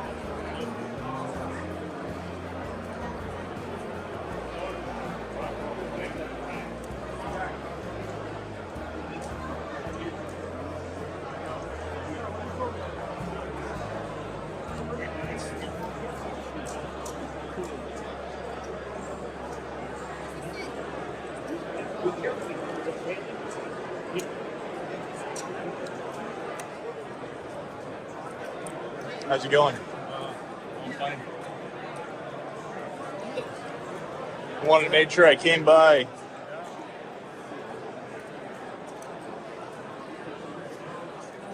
Like at the turn of the 18th century, Yeah? Alexander I, the Russian Tsar, he brought German engineering. Wow. Steel makers. And that's where everything starts. Wow. It's an Ural mountain. So, what can you tell me about this sword? This sword, first of all, to make this sword, it took about 2.5 years. 2.5 years? Yes. One master started doing it, he passed away. So now I'm continuing, and there are several things. Sword, sheath, fence, and different professions that do as well. Jewelers, carvers, engravers. You can take a look how detailed is everything. It is so beautiful. Yep. Like, it's called King Cobra. You see that it's the shape of. Oh yes. I do see the King Cobra now. Okay. It is just beautiful. Everything over. And then even the sheath. Yep. So when was that made? When was that finished? Maybe 5 years ago. Yeah, 5? But it took 2 years. 2.5 years. And everything on top, it's 24 karat gold. Yeah. And real stones, rubies. Real rubies. Yeah. Where are you from? Russia. Really? Man. I'm local, but originally from Russia. Yeah. Man. And these, I'm telling you, there's a horse, and the mountain scene on this one is just beautiful with everything. With all, so real rubies, right? Yep. Ah. Oh, the wolf? Yeah. Wow. Yeah, what's that? And if you can see the paintings, it's a hand painting over the enamel. Anything you like it? Man. So, is this like a flask? Yes, a drink it's a set. set. Man. Guys, I'm telling you right now, like, this is some truly amazing stuff. Here's all of his information. Is this the best way to get a hold of you, or Instagram or anything? Not so much? No. Just here? Just call, email, something. That's awesome. Thank you so much. I hope you have a wonderful show. All right, guys, made it over to the small room. Stopped in here. Key Custom Knives, and I saw they were made in the USA, so I wanted to stop by and made sure we showed everybody what we got. So where are y'all out of? Tennessee? Awesome. How long you been doing this? Over 3 years. 3 years. Very cool. What were you doing before that? I was a wool refinery inspector. Oh, God. And I was active duty military after before that. We'd be friends. I got him. So we're looking here. He's got a little bit of everything. He's got some great hunting blades. He's got a lot of different designs as far as the skinners going, gutters. Is that like an Ulu kind of a blade? This is the Ulu, yeah. Yeah. It's my style. I like it. Version of it. His style. That's right. Some kitchen blades, small utilities, some really nice little tiny EDCs. And more skinners and another great EDC butcher blade. But, well, where can everybody find you if they're looking for you? Where can everybody find you? Instagram, Facebook? Instagram, Facebook. Got you. Got website also. And so I guess on the table, what's your favorite blade that you still got on the table? You've been selling them. That one? Tell us about it real quick if you don't mind. That's my battle blade. Battle blade, I like it. It's been folded 15 times. Folded 15 times. And you did your own forage, right? So that's cool. Guys, go check them out right there. Guys, it's American-made, handmade stuff. You can't be disappointed. You can't be upset with it. Plus, you're going to be supporting another small business. So go check them out. Thanks, guys.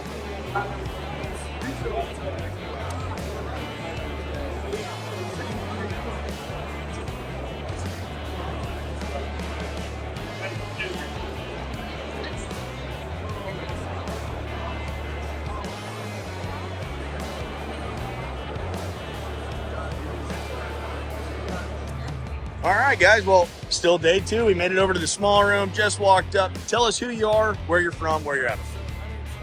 I lead designer here at Carnivora, and I'm from Austin, Texas. All right. We make these. We have lots of different types of designs. Everything from this weird one right here to something a little more, expected. Absolutely. In their line work. Yeah, blades all over. So how many models do y'all manufacture? So we have roughly about 100 concepts. Oh, cool. And designs, but we have 24 currently that are on the website available in made-to-order format. You can customize it however you want. And we don't charge a whole lot extra for those customizations. Anytime that we have things like anything that's going to be left over from the show, we will throw directly on the website, and we're going to throw a discount on that as well. Oh, cool. So the show, we're doing 15% off of it. So this will all be on there if there's anything left. Man. But, one thing that I did want to say is you asked us before we did the recording if we had anything new. Most of this is new, but we also have something that is literally the very first thing we ever made. So this started out, our first show was in 2022. I was working a booth or table for a guy named Josh Navarrete. Well, I was in the middle of showing this to somebody, and it was originally double-edged. So, and it was also satin polish finish, and it had white micarta handles. And I dropped it and grabbed from the top, and so I sliced open my fingers. Well, This year, since we upgraded to a booth, I decided I don't want to do that again. I want to make sure this is good. So we've got no slicey edge here this time. Very cool. But we also wanted to kind of make it blend in with all the others. So we gave it new handle scales that don't have my blood on them. They're embedded into my micarta. And we gave it a nice splatter finish. You have a piece of history, man. Look at that. I like it. Right here. So this is literally the first. That's cool. But something that a lot of folks don't, you know, big manufacturers and small alike, they don't really always have a story to their knives or reason. But every single thing here has a story. For example, this is the Ghost of Caldera. It's dedicated to the, if any of you watch modern or Call of Duty Warzone, is a guy who all he does is stab people in the game, and that's who this is dedicated to. We've actually got a couple special ones. In fact, oh wow, this one right here is going to be going direct to him after the show. Oh, very it's cool. Made just for him. And so, you know, it's very quick, very nimble, nice and mobile. I'm a military historian. That's my degree path, my background, and everything. So I love tanks. This is a Tiger tank dedicated to it. Dang, that's pretty cool. My specialty was World War II because my grandfather was an OSS member, logistics officer during World War II. And so I designed this Trench Panther dedicated to him. And I bet you if you hold this, then it will blow your mind with how light it is because it's Let's check it out. 3/16. Honestly, this is less than half the weight that I honestly thought it was going to be. I was like ready to like, oh no. Do this and see how it feels on your wrist. It's completely controllable and manageable. Yeah. Like, I mean, from any direction. The goal was to find somewhere between a bush sword, a machete, and something that could actually take down a tree and not break. And you could toss that in your backpack and not be winded at the end of the day. Yeah, exactly. And so my grandpa, what he specialized in was outfitting. So he built all the kits and figured out what was needed for all the soldiers, the rangers that were going out and doing their thing. And I wanted to make a knife that I thought he would put in that kit that could do literally anything and everything for them. That's what this is. That's really cool. And what's that model called? This is called the Trench Panther. The Trench Panther, sorry. And it comes in a D-guard variant as well as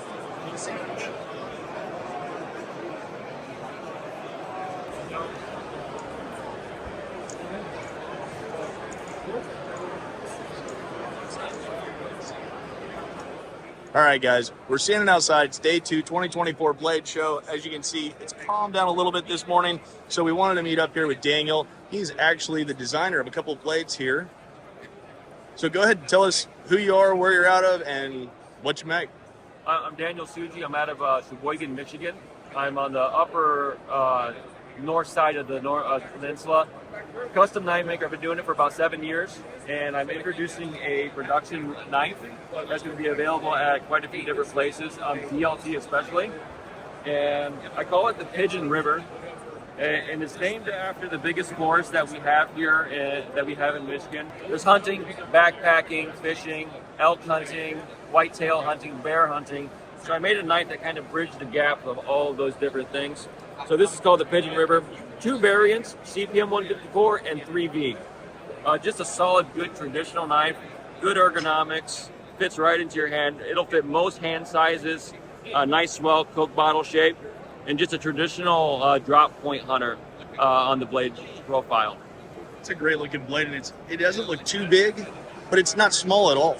No, it's the perfect mid-range. I like a 4-inch blade to kind of bridge the gap between big and small, so you can do everything you want with this knife. And then tell them a little bit about the shape of the overall handle, where it's... So the overall shape is basically a Coke bottle shape.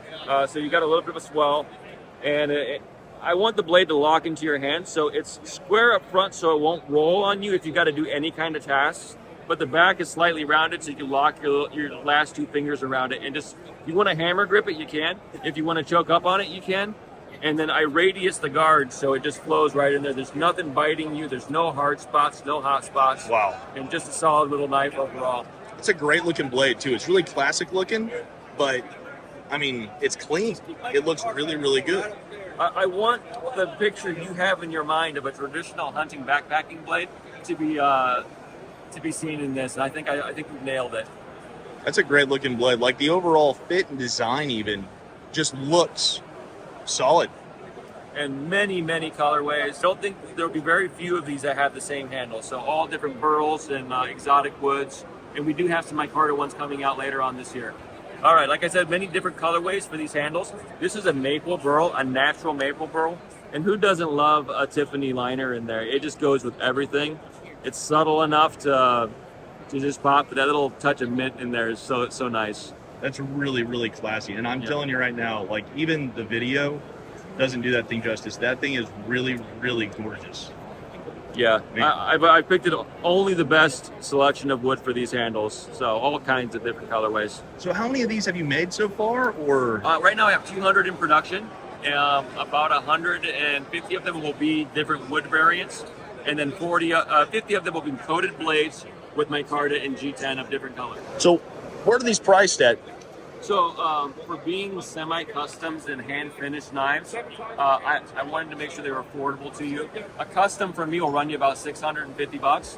These are going for $300 retail, between $300 and $400 for retail. $300 or $400, that's it. That's it. Guys, for a super custom, beautiful blade, that's actually an amazing price point. It is. Solid. I'm a custom maker. I'm the only one making these. I mean, I'm the only guy in my company, Suji Knives. Yeah. So would you call those like semi-custom or custom productions, or how exactly would you label it? Okay. Part of the blade is done in a factory here in the United States, all 100% American made. The blades are precision ground. That's the only part of it that I'm not doing. Oh, so everything else is nice. I don't use vices. I don't use tables. Everything's done by hand. Wow. So, guys, made in the USA, that's huge. It's in the box. You'll get a sticker that shows you 100% made in the USA. That's what we like to see, man. So where can everybody find you if they want to pick up one of these or just look at it? If you want to pick up one of these, I'm trying to do retail stores only. So there's a few different places. Right now, the main spot is DLT. Right there, guys. DLT. Let's get it to focus. There we go. Right there. And for everybody else, there's his card just in case you'll want to reach out to him, give him a check out or anything. Guys, these things are beautiful, gorgeous tools. Pick one up if you're an avid outdoorsman or a collector. It doesn't matter. This blade is going to be perfect for you. So thank you so much. Have a great show.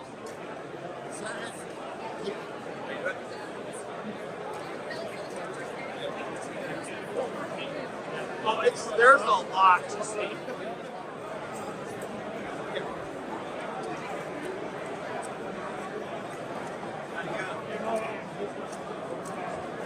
All right, guys, so made it into the main room this morning, and we're here with Black Hog Knives right here. And here we are with Chad.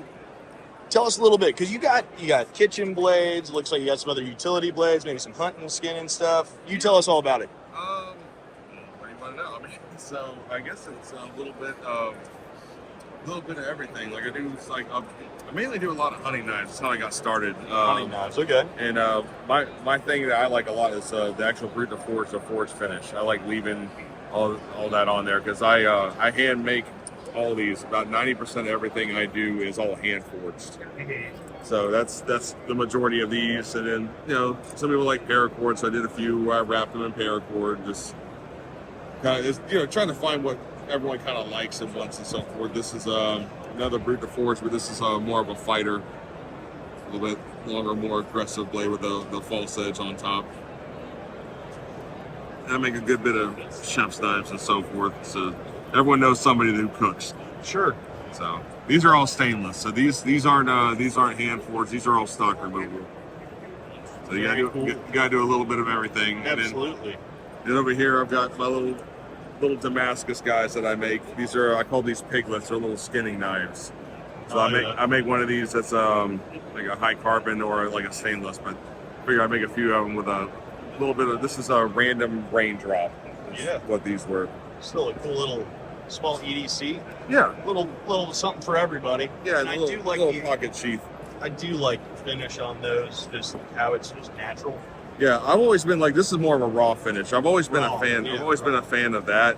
The further and further you get up in the knife community, the more and more they kind of like frown upon it until you become a mastersmith. Then you can make whatever you want. They don't care. That's the coolest thing ever. Yeah, but I've always been a fan of it. I like it, and you know, my thought is you get a knife like this at a decent price point, you're not afraid to use it and beat it up and abuse it. That's what it's for. That's what you want. Yeah, that's what you individually. Yeah, that's what as I want. I want you to go use a knife. I don't want to be like, man, I like it so much, I don't want to use it. I don't want to ruin it.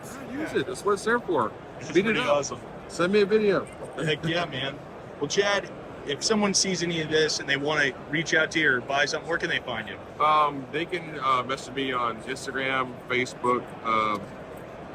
I'm even on like TikTok now because that's what everyone does. But yeah, so all my contact info is actually there too. Phone number, website, and if you go to the website, I got a contact page at the bottom. You can hit me up, message me. I do have knives that are listed on there that I sell. I also teach classes.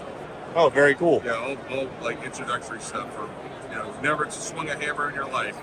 From everything from just regular smaller blades like this to larger knives, to shelf knives, to Damascus. No experience needed. I'll teach you from A to Z how to do it. That's awesome. Well, thanks for here at Bladeshow. You'll also find a lot of other items that aren't exactly blade related, but they are in a sense.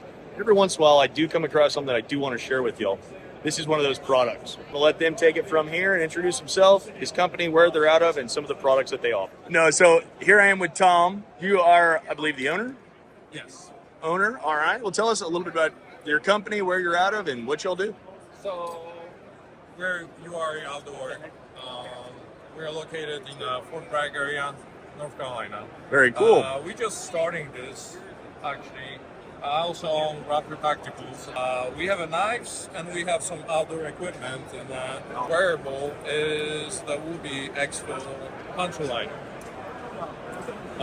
We have, for now, 3 colors: black, ranger green, and coyote brown. So you can use it as a poncho liner under military poncho.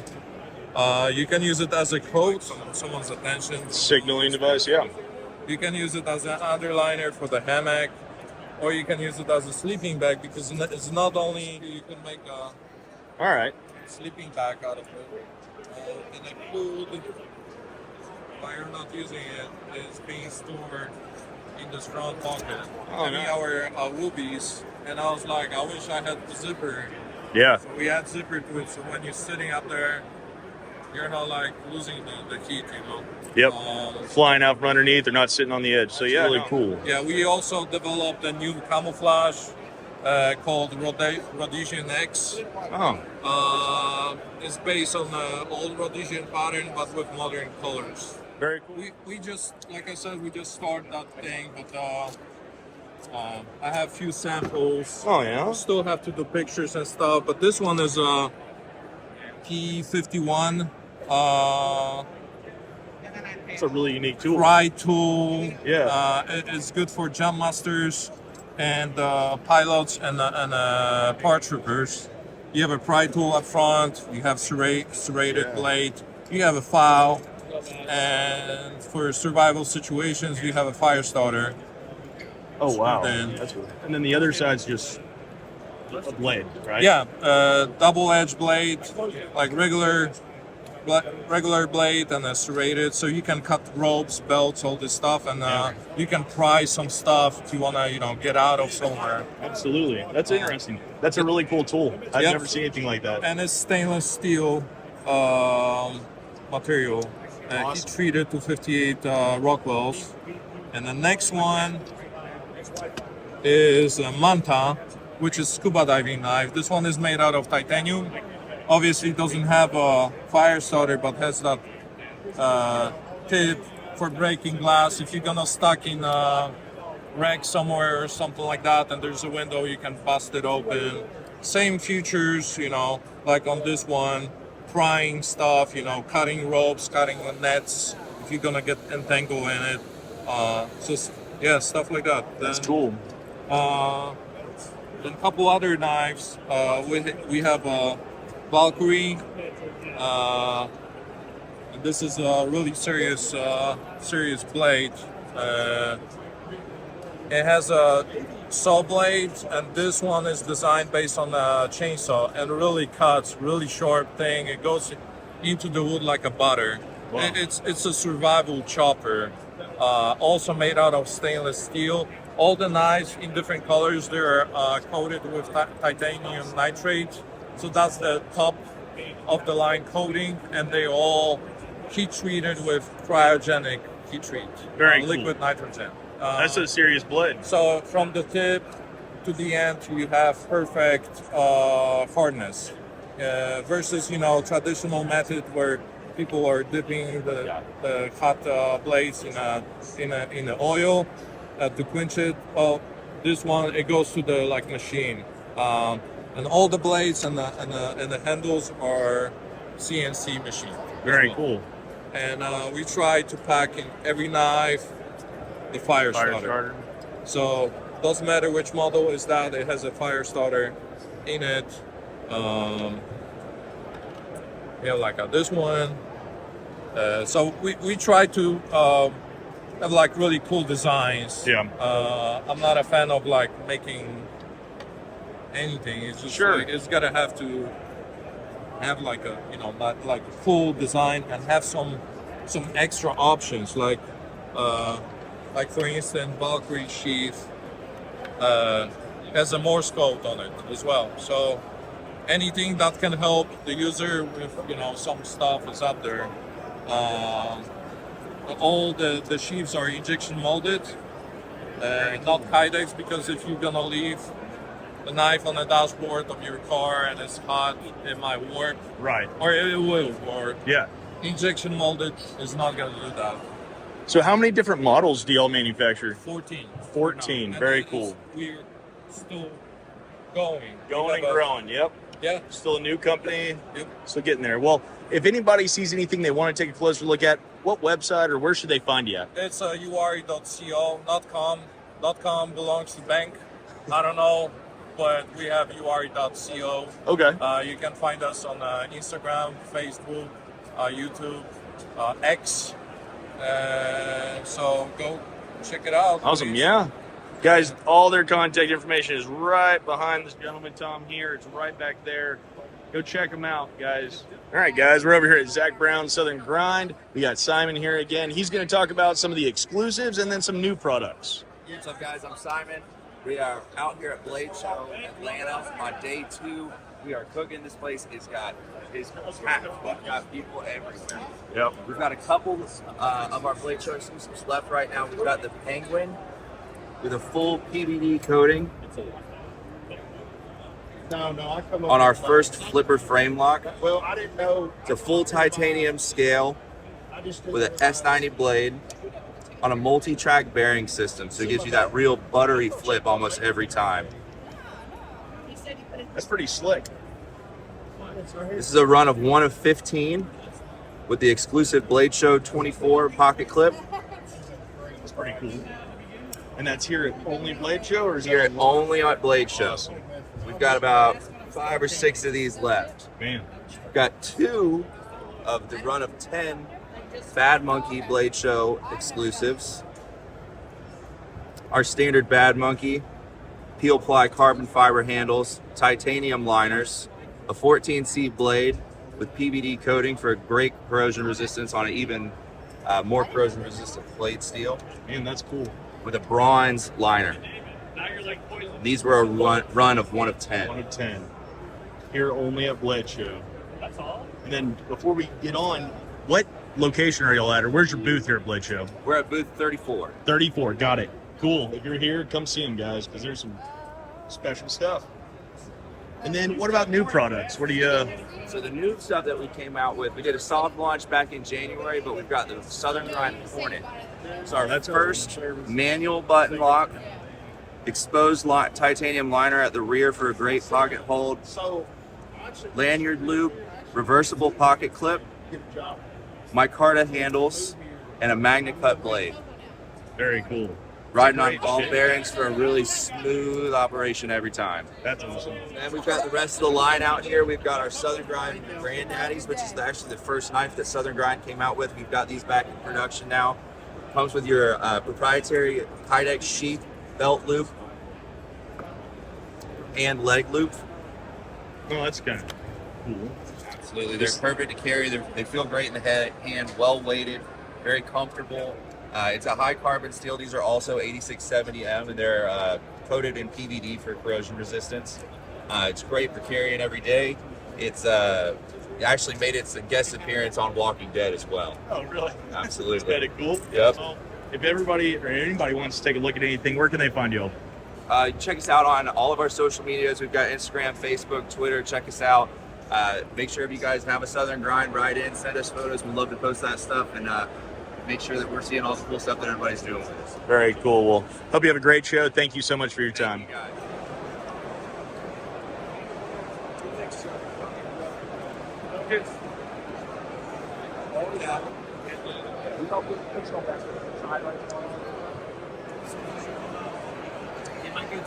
Yeah, absolutely. That's you only got one. No.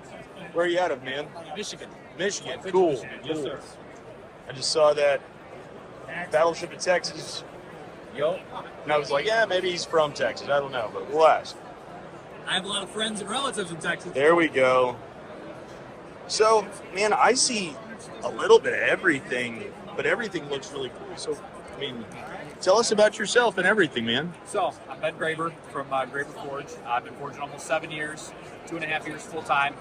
I make a little bit of everything. I made stuff from little bitty kitchen knives to katanas. So, whatever the customer wants, they get. I mean, bread knives, kitchen knives, I mean, everything. Skinning. This is some 2,476 layer Damascus. Man, I've had that coyote jaw handle for about 2 or 3 years, and I wanted something cool, so Why I not? wanted a blade worthy of it. So started doing this, and Would that be your favorite blade of everything on the table? Or what would you say would be your favorite? I mean, because you got I'd say it's a cross between this one here is I call a featherweight chef. That's only 4.3 ounces overall. Oh wow! Super thin taper tang, and absolute awesome handle material. That's dyed and stabilized box elder burl, and that's 603 layer. I call it ladder drop. So I put the ladder pattern in, and then I put raindrop in between the ladder. So something a little different. That is different. It's cool. So something unique. Something so. Probably that one or that one. I like the USS Texas one too, but the big kick I've been on lately are the offset bread knives. Those have been super popular at artisan shows. Oh yeah. When I have more table space, I actually bring my wife's bread knife that I made her for Valentine's Day, and I have people test it out on loaves of bread. Oh. And I've sold so many of them things from that. It's like, That's cool. Hey, you know, Absolutely. I was very skeptical of the design at first. Really? Started making them. Them things fly through any bread. My wife uses it on, her herbs and spinach and cabbage and everything. So Very awesome. Very awesome. Well, where can everybody find you if they see something on the table or they want to have something made? Where they? I'm on Facebook and Instagram, Graber Forge, and then graberforge.com. And I take orders all the time. This is my full-time gig, so I love what I do, and I love working at home. And my oldest boy is now starting to do his own little thing. So I brought 8 of them total. He sold 6 of them so far. He's funded his new Lego habit. So Heck yeah, man. I said, hey, I didn't get an allowance growing up, so That's got to work for it. awesome. So teaching him some entrepreneurship, and he loves doing it. All I do is cut the shapes out and just kind of knock off some corners and stuff. He'll hand sand them, and I'll help him do wood burning and all that. And he's got a wood burning kit. He puts his E on it too for his. Right there, guys.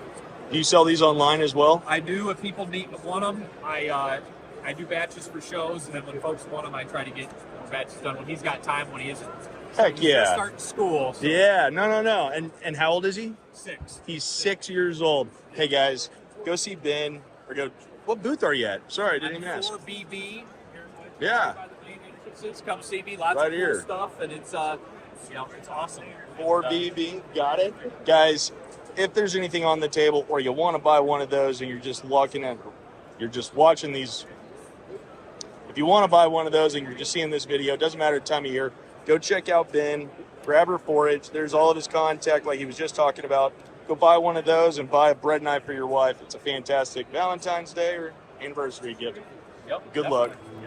Guys, I actually just picked this up, and when I say it's incredibly lightweight, like you would have no idea how incredibly lightweight that is. Oh man, someone needs to swing that into something soft just to see what it would do, because that is gonna be awesome. Man, I can't wait to follow your channel. Tell us your YouTube channel. The YouTube channel is the business name. It's Muffin Man Metalworks. Awesome. Guys, go check them out. Here we are. That is fantastic. So, who are you? Where are you from? And tell us all about your products. Hey, I'm Zach with Wingard Wearables. Everything you see on this table here is ergonomic, designed for wearable carry. That's so right. Even this full tank tomahawk over here, right? You see that? It is worn inside the, under your arm, right? So you got blade cover, you got spike cover, you got pommel cover. Routed through, you got these shock cords and strong alligator clamps that ensure a clean, consistent release of the kydex. And you got this tomahawk here. Back gripper tomahawk is carried inside the waistband. It's contoured to the right side of your body. The head is downward canted. Slide the handle inside the waistband. You got axe cover. You got spike cover. And you can bend deeply at the waist. You can sit in a butt-cupping car seat. Look at that. Streamlined to your body for hours of driving, or if you're hiking and scooting your butt on the rocks. Fantastic. And if you're not into carrying them inside your pants, we also make MOLLE compatible versions. See this handle here? Oh, yeah. It's streamlined to slide through MOLLE pals loops on your gear. This is also our Empress tomahawk designed for inside the waistband carry, and we also make a MOLLE compatible version. So, what's the length on this, just out of curiosity? 16 inches. So he's carrying that 16 inches inside of his waistband. I'm a sub 6 foot tall manlet. Like I'm like 5'10" when I wake up in the morning, So you can carry this. If you get below 5'7" in height, we recommend the MOLLE because it's shorter. But the Empress tomahawks in either size are easily carryable. If you're wearing like the short shorts like Tom Selleck in the 80s, where it's like really risky, shorter. This is the shortest tomahawk we make, the MOLLE Empress. And that's high strength silicone bronze. That's a fantastic weight. Like, it's not that at all. The historic tomahawks were very lightweight. On the spike tomahawks used by the woodland warriors in the northeast woodlands, I mean, you were in a canoe, you were on the trail, steep riverbanks, mountainous terrain. Everything had to be light and carried. And the historic spike tomahawks used in like French Indian War period onwards, they would often average 8 to 12 ounces head and handle, right? Some of them were lighter than that. Like these are below 8 ounces. Yeah. Some of them were heavy. Like this is 13 ounces. This is just over a pound, even though it is a half-inch thick of steel. This is the thickest full tank tomahawk you're gonna see at Bladeshow. And it's tapered down to under a 1/4 inch thick. When we take up the hand shock you usually suffer when you're chopping with a full tank tomahawk by using this 1/8 inch hand woven leather wrap. It's very firmly attached. It takes up the hand shock. And I mean, look at that. It looks like a bird. You got bird nest vibes. Everything you see here has animalistic vibes to it. It's not just about function. It needs to look good. This looks like a stingray. It's got like a stingray pebbly texture, really grand into the handle. This is another great tomahawk for throwing in bushcraft. Our Empress tomahawks over here have shark-like aesthetics. You see it's like shaped like a shark head. You got gill lines for texture. This is shaped like a megalodon shark tooth. It's flat on one side, contoured to the other. It's optimized for penetration and extraction. Yeah. And this is sort of reptilian vibes. You got the foul branding. That was a traditional texture technique to add gripping texture to your tomahawk. And it's got, talon blades, and it's just really fierce reptilian. I am so shocked at the weight on this. Yeah. Like, I could not realize just believe. how fast. Like, these are axes that weigh the same as a fixed blade knife. I mean, you had to be lightning fast on the frontier. Yeah. Lightning fast chop, nimble changes of direction to meat hook into opponent, tear on the ground. Just incredible how lightweight an axe can be, and it takes more finesse. These aren't heavy hatchets. When you're doing bushcraft with these, that concentrated chopping edge is good at processing wood that's thin, so you can start a small fire and then use the hook to hook into fallen dead wood and drag it into your fire. All our spike tomahawks also feature these flat sides, and it works especially well when you look at the stingray tomahawk. You can use that straight spike to bury into the ground, pry open a hole, set a wooden stake, and then you use the flat sides to pound it, the stake, into the ground. It can work faster in some ways than a hammer pole tomahawk because you can't pre-tap that hole. and you've got a wider percussive impact face to drive that tent stake or wooden stake into the ground. Really fantastic bushcraft tools. I never thought of a couple things on that. That's actually really brilliant. Yeah, thank you. But a lot of the historic spike tomahawks did have those flat sides, and we think that was for percussive impact, to double as like doing a lot of what a hammer pull tomahawk can do. Now, a hammer pull tomahawk is going to be better if you're driving a stake next to like a wide structure, like think a rock. Like you don't want a big, wide chopping blade where the blades might impact the rock. You know, there are advantages to a hammer pull tomahawk, but a spike tomahawk, if it's done right, it can cover an awful lot of hammer pull tomahawk tasks as well. That's so cool. Man, that's actually really interesting. And then you got even more stuff with. I won't take up a whole lot of your time, but hit it and cover all you got. All right, this is our new fixed blade knife. This is called the love handle. You see that curvature here. Now, behold my glorious waistline, right? When you want to carry a fixed blade knife along your waistline and you want it to be a big knife, the love handle is where it's at. You need that curvature to follow the contour of your body. When you got a fixed blade knife that's straight, it's limited about 6 to 8 inches before it starts to protrude too much along your body. If you're curved, that fits in just fine. The carry system is a taco-style sheath with 2 discrete carry concept clips that clip in. And you can adjust the locations of this. And if you don't want to carry it this way, you can adjust it completely for carrying to the side. Gotcha. And we also have this. We brought these back. This is the micro-pike multi-tool. You got a 2.5-inch long blade. And we got a blade cover. And so this is a static line carry. This is 15 inches of steel. You tuck this inside your waistband. This is static line carry. When you take it out of the pants, the sheath comes with it and pops off. You got clean blade release. And you can use this for close-in cutting, hammering, and of course, thrusting. You got intuitive hand-eye coordination with a thumb pad. You can even get a second hand on it for powerful thrust, less lethal chunking and gouging. And it spins. It's fun.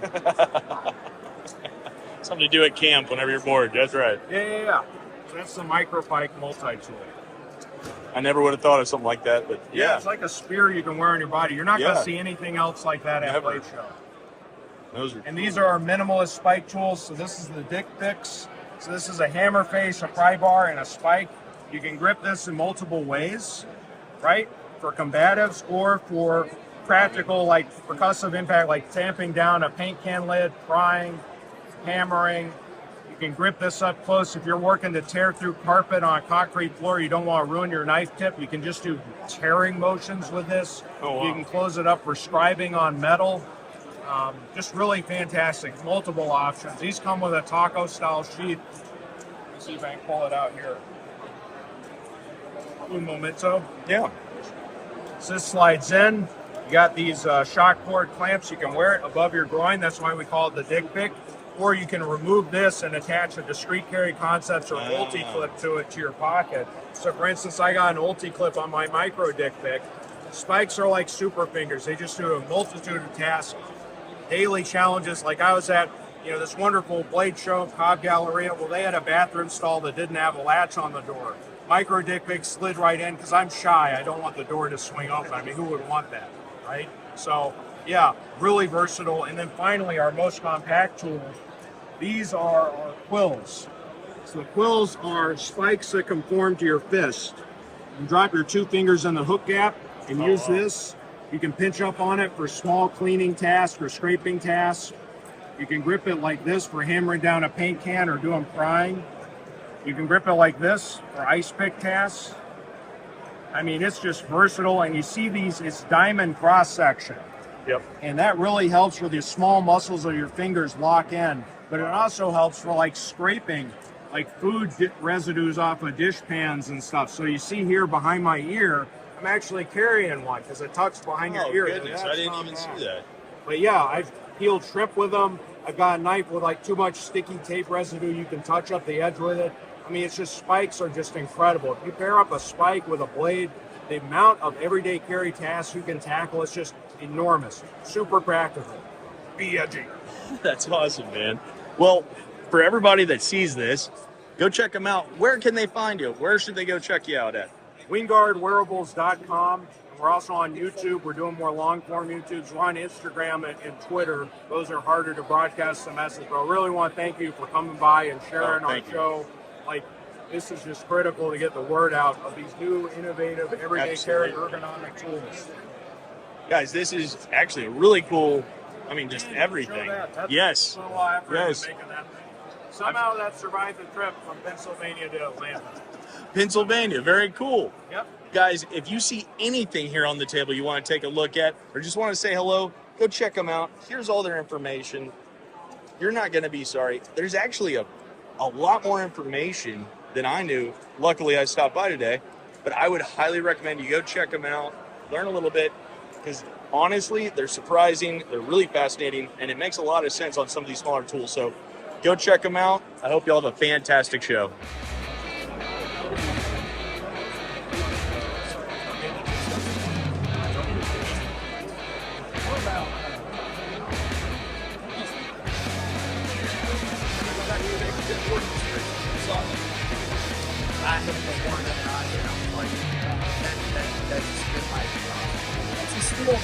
Yeah. In the one minute order, that's off the show. There's a short photos with the photos. There's extra in there. Yeah, so that was the one that was I saw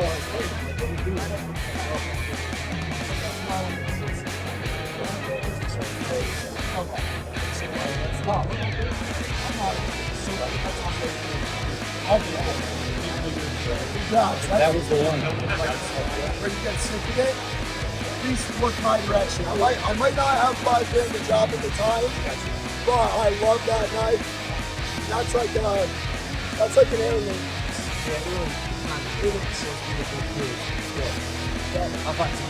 Hey, I can be your champion. You can adopt me, Dad. Hey, we both have beards. I picked up this. Did I show you? I think so. Show me the lines. That's the genotypes, right? These thing finishes some of the best we've gained. But, you know, it's one of those things where he's still gaining notoriety around the world. He's going to be there. He's going to gain notoriety soon. You always have cool stuff, like the name. Fire. I love it. I'm so excited. Yeah, that green gold. I hit him up before the show. And I was like,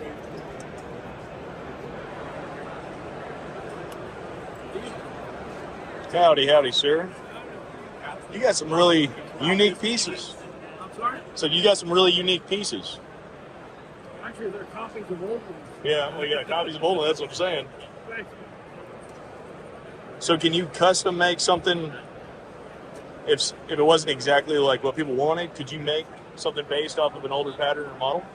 These are all copies of their pattern. I got the hand of the originals. Yeah. I can do what you're talking about.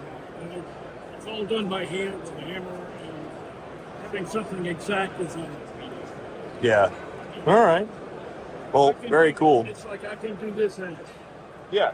And you would have to have a both together to see the difference. Sure. But there'd be differences. Gotcha. So anybody that sees this and wants to contact you or buy something, is your website the best place to find you at, or send you an email? Email would be the Email's better? Okay. All right. have something in mind, send me photographs. Exactly, yeah. Dimensions I can work with. Yes, sir. Okay. Very cool. Well, thank you. Howdy. And you got a little bit about everything. So I left the rest of the everything at home. Oh, yeah? Because I only got one table. I literally left half my night, so. Man. That's really unique stuff. Mostly just kitchen stuff and cure dashes. Yeah? Because I do, that big is do everything. Sure. What would you say would be your favorite thing to make? Kitchen knives? Only because people use it. And you get feedback. You get positive feedback. Nice. You make something for collectability, generally you get, oh, it looks good in its case. Which is about as weak a statement as a man can come up. But also the kitchen, or I shouldn't say but, and the kitchen, it's going to be used a lot more every day. That's really unique to think of it like that. Oh, look at that little jaw. That's cool. That's a take on the Blackfoot Indian tribes, like coming of age dagger, except they use a bear jaw. Oh. Somebody's giving me some raccoon jaws. I figure I'd scale it down about a quarter size. Very cool. Thanks. Well, of all the kitchen stuff, that you have right here, what would be your favorite blade that you have on the table? I'm a cleaver guy. Cleaver guy, okay. Yeah, actually, both myself and my wife love chopping with our cleaver. Very cool. You know, eat a lot of root vegetables, onions, and it's nice because you never get a wiggle with a cleaver. Yeah. A nice, straight, linear cut. Very cool. Well, if somebody sees something here that they'd like to take a closer look at or even buy, where can they find you at? Bill Tice Knives Studio on Instagram. Instagram, awesome. Guys, go check them out, especially if you work in the kitchen area a lot. These things are definitely going to perform. They're really, really cool looking too. Thanks, man. Thanks so much.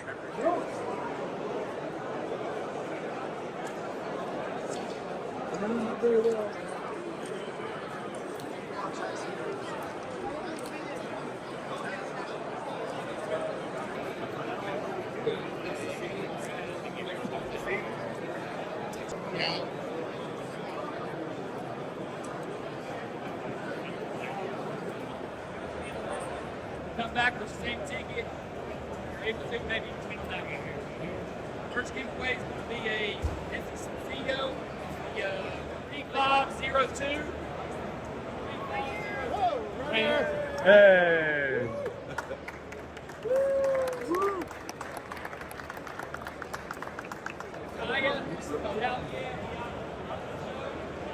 Also, if you need, please stick around. Make sure you 3500. Right.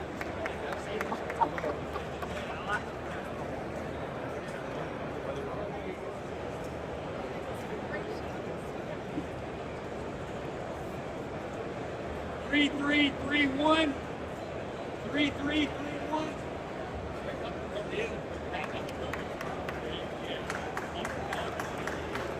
Missoula.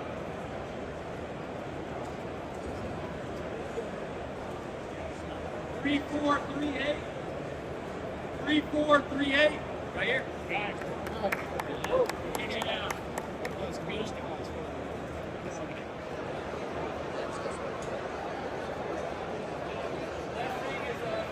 Strong. Shout out to Expand at JR Industries. You can go see him right here beside us and everything. Thanks, Paul. 3503. 3503. Right there. Got it right here. Appreciate it.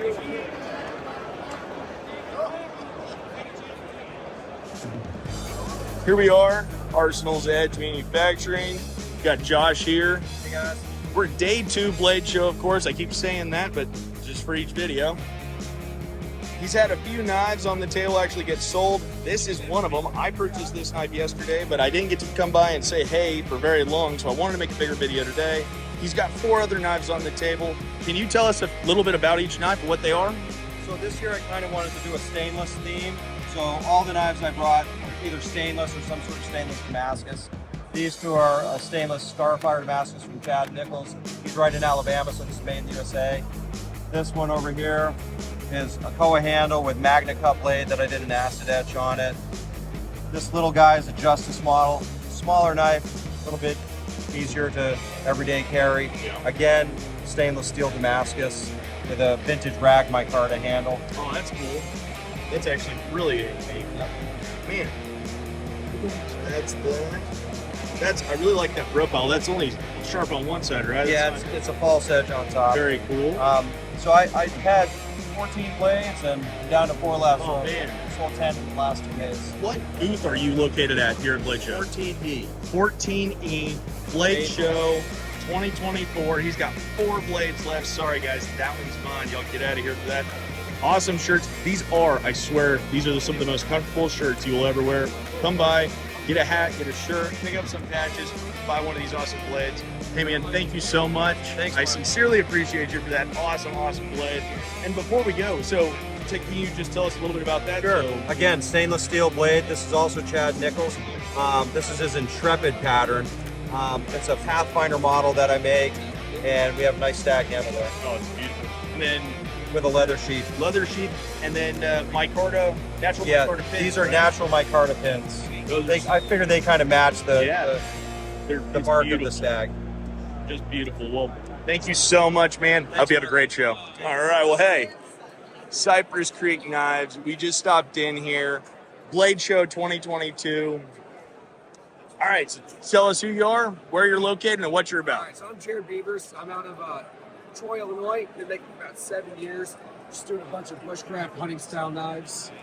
How many different, I don't know, do you just make stuff or do you have different models? I've got about 35 to 40 different models. Man. Ranging from skeleton knives all the way to, So a bunch of hunting stuff, a lot of bushcraft. What would you say would be like your number one seller? Number one seller is actually the backpacker. Backpacker. My biggest online seller is everybody likes the slim skeleton knives, super lightweight knife. It just disappears in the pocket. Very cool. My favorite model is I call it the Franklin. It's brand new. Franklin. It's just an all around. It's a great bushcrafter, great hunting knife. Take it out, Eagle Lake. Yeah. But what I'm doing lately is what I call firefly scales. Okay. So the rear bolster. Oh, that's glows in rad, the dark, dude. And it's not showing up. But, No, but it's awesome glow. It's great for the hunter, Awesome. the fisherman. Yeah. So I'm doing it at night with dirty hands. Man, you've got a little bit of everything. This is fantastic. I try to have a big spread. Yeah. Man. Well, that's really, really cool. If somebody sees something here on this video of all these blades this gentleman offers, where can they find you? Where would be the best place? I got an Instagram, Cypress Creek Knives, the website, cypresscreekknives.com. I got a page on Facebook, pretty much anywhere, any social media, I got that handle. Awesome. Right there, guys. Cypress Creek Knives. There is actually his card. I picked one of those up. There it goes. Guys, go check him out. A lot of great stuff. It's also got some really cool ferro rods. Would you mind showing them that ferro rod setup? Now it's on a 1/4-inch eyelet on Kydex, which swings out, so it's always with you. Super, super smart. I like that. Well, I hope you all have a fantastic show. Thank you all so much.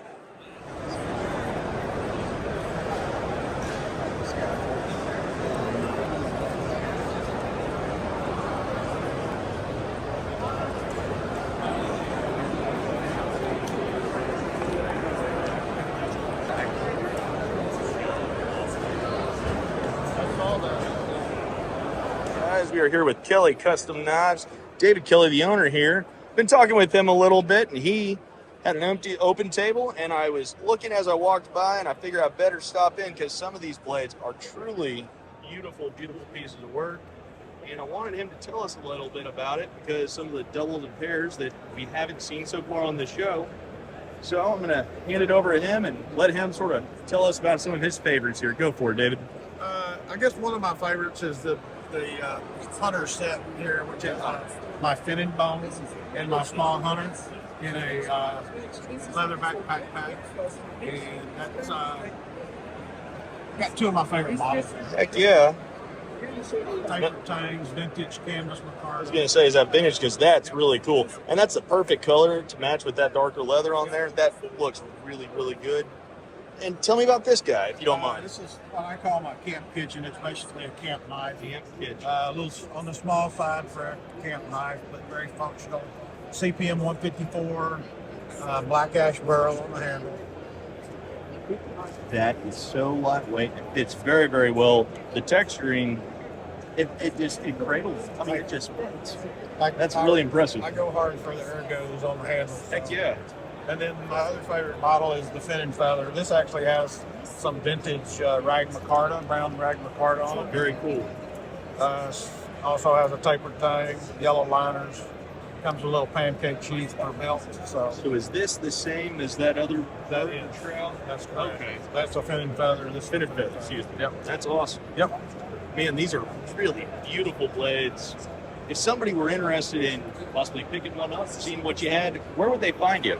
I've got a website. It's www.kellycustomknives.com. Awesome. And for anybody that's interested, didn't catch that, here it is. If I can get it, there we go. All of his information. Sir, thank you so much. I hope you have a great show. Guys, go check him out. Some amazing stuff on his table. Oh, and what table or what booth are you at? This is 22S. 22S, guys. Still blades on the table today and tomorrow a little bit, so come see him, 22S.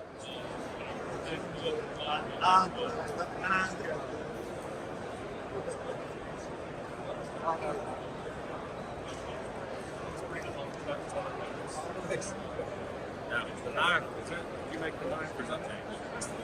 One time we were busy up until acquisition. Tell us a little bit about you, your company name, where you're located, and your products. I'm in Gunnersville, Alabama. Awesome. Driver defense knives.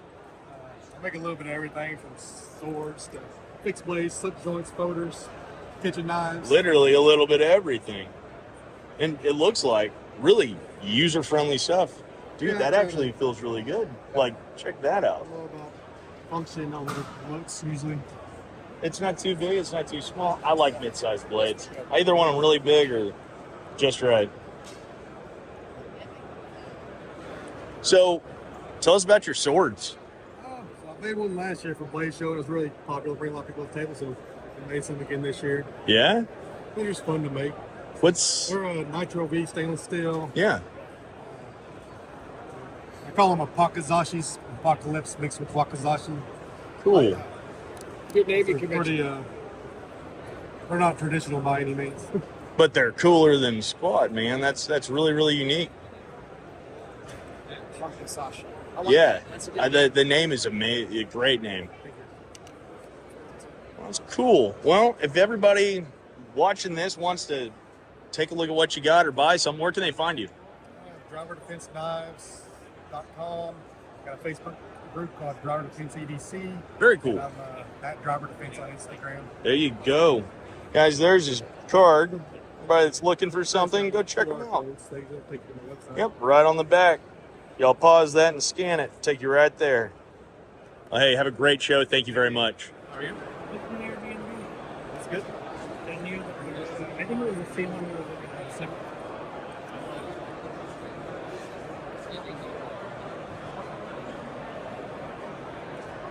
Not a bad.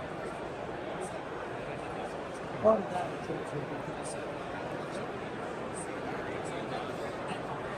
Guys, we're sitting here at Old Town Cutlery.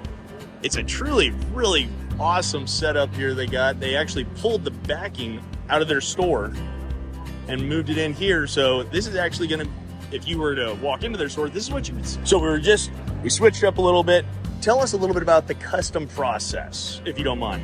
Yes, so the custom process at Old Town Cutlery is such that we have about 40 different patterns that we make in-house.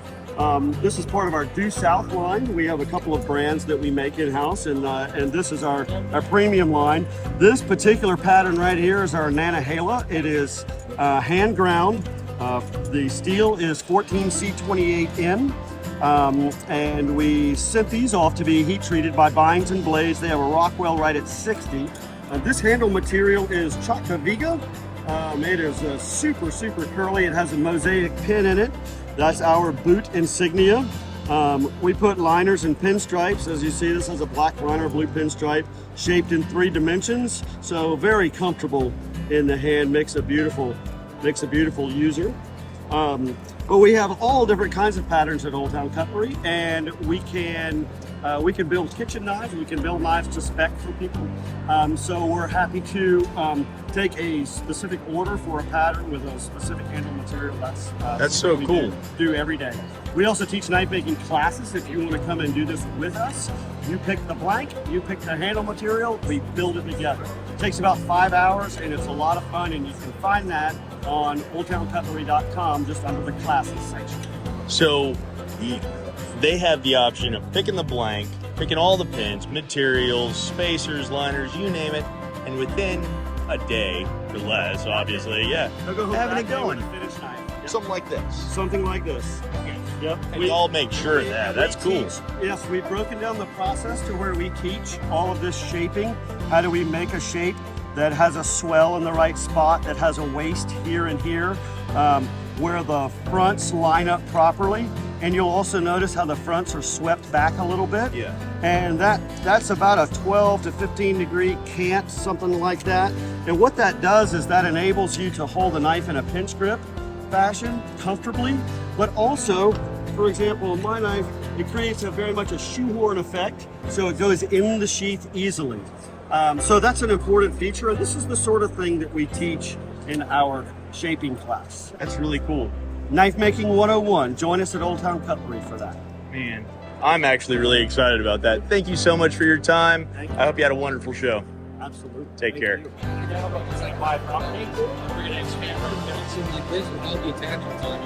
You set it to the width you want for your waist. The only, I'm limited on the length that I can make them as far as sizing to basically that length because that's just basic. Yeah, this is actually that's a same work with that. And this is just a standalone container. So you can put it on a backpack strap. That's a being double-sided. It's just for sharpening. It's a sharpener. This started.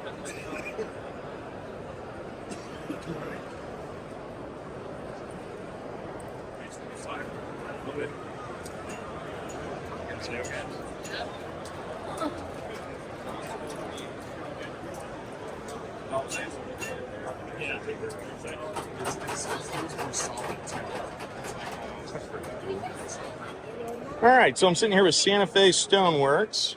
There's the card, contact information on here. And I gotta say, I see a bunch of different brands, but so what is it exactly that y'all do? So we do the inlay work with semi-precious stones and fossils. We do start with factory knives, such as Spider Co. We do have Kershaw, Macusta, and Lion still. We also have our own in-house designs that we have manufactured for us. And yeah, we could cut it, we'll put it on. That's a bonita. So if they don't, or a customer doesn't see something that you'll automatically do and they want their knife done, can they send you No, we only do the these? knives that we have in Gotcha, gotcha. Okay. Still, it's amazing. I mean, truly beautiful piece of work. Oh, that's really cool with the planet. Yes. Yeah, this one's And called the everything Earthling. else. Yeah. You have some truly beautiful pieces here. Thank you. We have some meteorite and palisade here. Oh, very cool. Yeah, well. So how long have y'all been doing this? 46 years this year. My Wow. father-in-law started the business in his house. Yeah. My wife was born there. Hey, very cool. Going on 46 years. Very cool. He still comes into work every day. He's 81 years old. Well, good.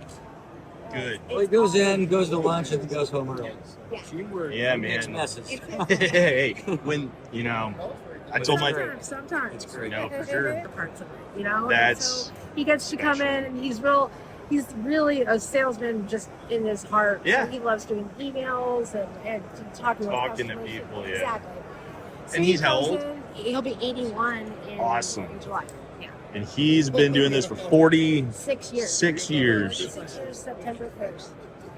Well, congratulations. Thank you. That's something. That's a big something. And good for him. Well, Thank you, sir. already got a card. Thank you, sir. Just got to find him now. You got a handful. I know. Nope, I got it. Okay. So if somebody is interested, if you're watching this, you want to pick up one of these, you have any other questions, you can reach them right here. Is one way better than another to... Email or phone, anything that's convenient for you. Awesome. We're on every side. This is really, really interesting, cool stuff. Thank you so much. It's people like you that keep us going. We try. All right. Y'all have a great show. Thank you. 25 machine tools. How much is that, lady?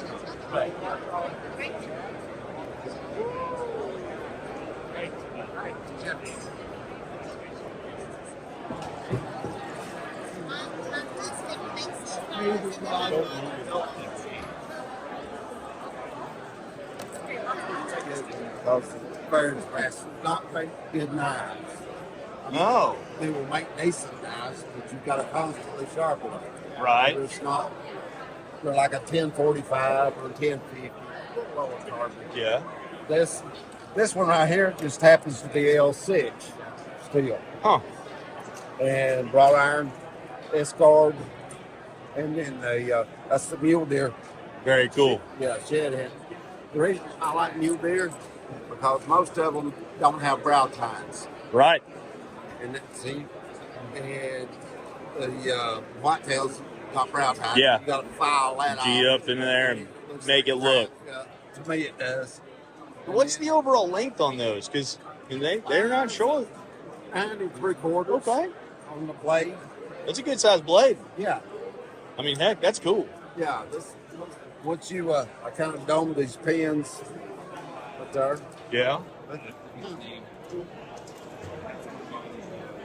This one, everyone, all this knives has been homoned like this. Oh, yeah. I clay the back of them. So 1095 will show it. L6 01 will not. Will not. That's Will cool. not. Yeah. And then, Oh, that's cool. I like those.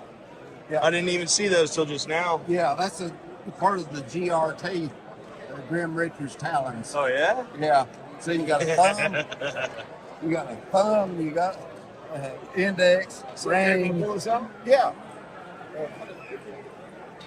And then a pinky, and then this is the middle finger. There you go. Man, you got a lot of beautiful, beautiful pieces. This right here is a 3-continent knife.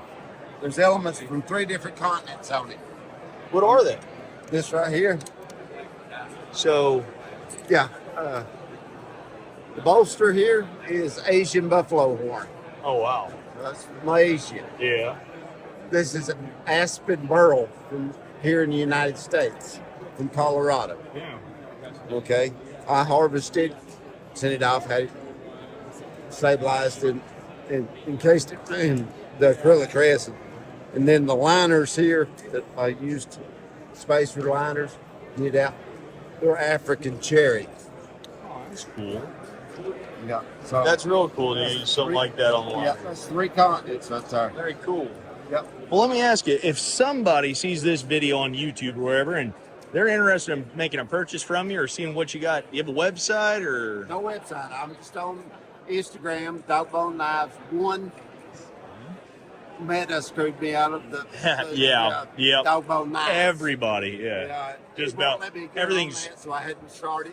It wouldn't let me have another Dogbone Knife, so let's put 1 on it. So Yeah. there you go. And, I'm not very techy. Yeah, that's all right. So I just want to help people find you is all. right. Perfect. Here's my card. You can. Yeah. We'll grab one of those. Perfect. Yeah, That's Dogbone Knives right there. All the contact for you. Check them out. There is a lot, and I mean a lot of truly unique and interesting pieces here. This right here. Oh. That's Alabama Damascus. Yeah. Stainless steel bolsters, 4.5 mammoth ivory handles. Man, look at those pins. Those are cool. Yeah, it's the black micarta pins. Yeah. And it comes, I went into a lot of doing the horizontal carries. Yeah. So once you put it in there, they're lined with lambskin, Lambskin. not suede. Suede Right. holds, Moisture and everything. it holds grit like everything. Oh, grit. Yeah, this one don't. You get sand or something, or sawdust or something in there, you can pretty much pump it out unless you put a whole lot of oil in it. That's smart. And this is, like I said, this is ostrich. That's cool. Yeah, and it's It's beautiful. Heck yeah. I do that. That's just Awesome. one of them. But like I said, You do a little bit of everything. There's a lot of cool stuff here. yeah. That's it. Stays right there.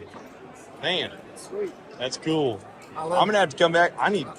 I let a feller mix and match knives.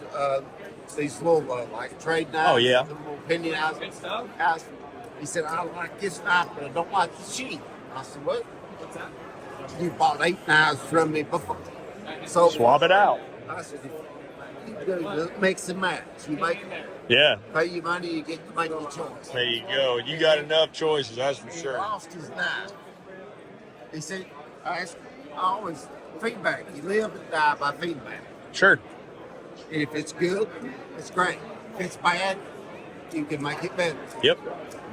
And he said, come up to me the other day, and he said, you know, you need to make the retention a little better on these knives. He said, I lost it. I said, you did? He said, yeah, I lost it. I said, okay. I said, remember, you mixed and matched. I usually make the sheath for the knife. I said, I'll let you mix and match. And since I let you do that, that was my fault. So I picked up another knife and another sheath, and I went, here. Wow. But it was in the lower end. Sure. Yeah. But still, says a lot about you and your product and your word. So These are fully guaranteed for as long as I live or somebody carries this. there you go. If you do something stupid, I'll try to fix it. There's three things that's not. There are three tools that these things are not. They're not a screwdriver, they're not a pry bar, and they're not a hammer. That's right. And I'll try to fix that, but I don't actually cover that. I mean, no labor on it, but whatever material, sand, paper, whatever, I have to charge that. Yeah. Now, there is exceptions to this, but you have to have proof. But there's my papers on that. Gotcha. Just one of those come with all your knives, though. Yes. Yeah. There's my Perfect. papers. Yeah. And I do something so that I know I actually give you the paper. Yeah. I do something. No, I got but you. Anyway, the provision is if you're a first responder and you use this and save somebody's life, and it's documented, and you break it, damage it, whatever, I'll fix it or I'll send you a new knife. If you don't break the knife, but you can prove that you used that knife to save somebody, I will send you a new knife. Oh, cool. If you're in a true survival situation and you got one of my knives and you can prove that it was that you got trapped in Walmart overnight like to die, no. Yeah. Car wreck, something like that you use to help you survive.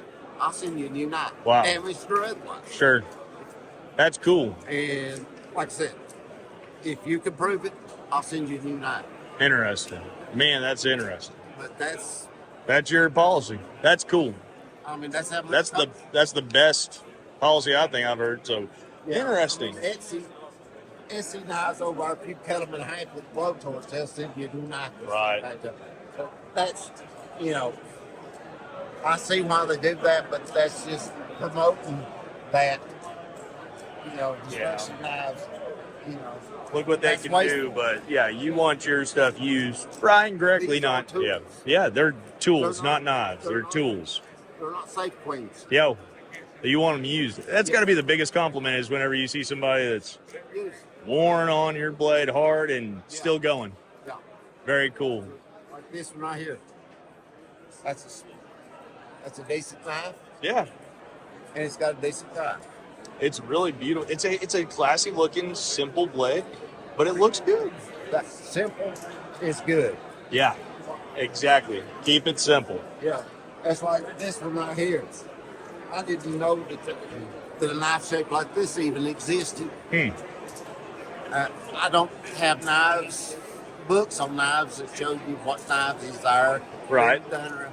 No, I don't have any reference guides. Gotcha. I make a knife that I like. Very cool. And as a custom knife maker, I'll make custom knives up to 16, 17 inches long.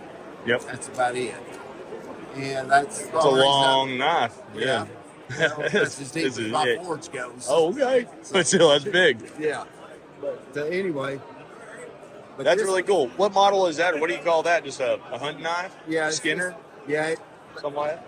What did my son call it? A neck ski or neck ski or what's something one of the old Something like that. knives. Okay. Yeah. He said it's that classic shape. And so This is also made out of 01 tool steel. Yeah. Elkhorn handles. An ostrich. Oh yeah. With a stingray inlay. on it. Stingray, yeah, I like that, and I like the red stitching on that too. That looks really good. And you see it's lined with lambskin in there. Yeah. Yeah. Feel this knife. Okay, you see how heavy it is. Yeah, I like that. You feel the weight in your hand. Yes, sir. There it is. It don't slip. Very cool. I'm staying here all day. Now, if you shake it, it'll. Oh, sure, slowly, but yeah. Yeah. No, It'll stay. just sitting there. Yeah. Because the sheath was made for that knife. Very I have cool. another knife similar to this down in over here. It will not fit this sheath. I believe it. General design. Yeah. It's a little different. I usually, when I make a pattern, I lay the knife down and draw around it. Get my fling around. Perfect. And since I do my own leather work in Kydex, I make Kydex sheaths and everything. Very cool. Yep.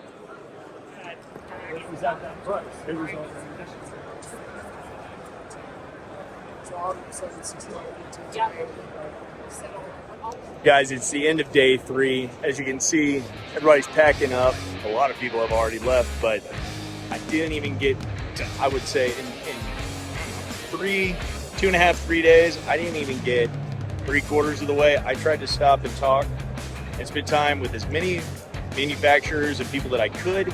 I'm so sorry that I didn't get more. I do apologize. I'll try better next year. I'll get a lot more content next year, but I'm Mark O'Neill with O'Neill Outdoors. Take care. Stay safe.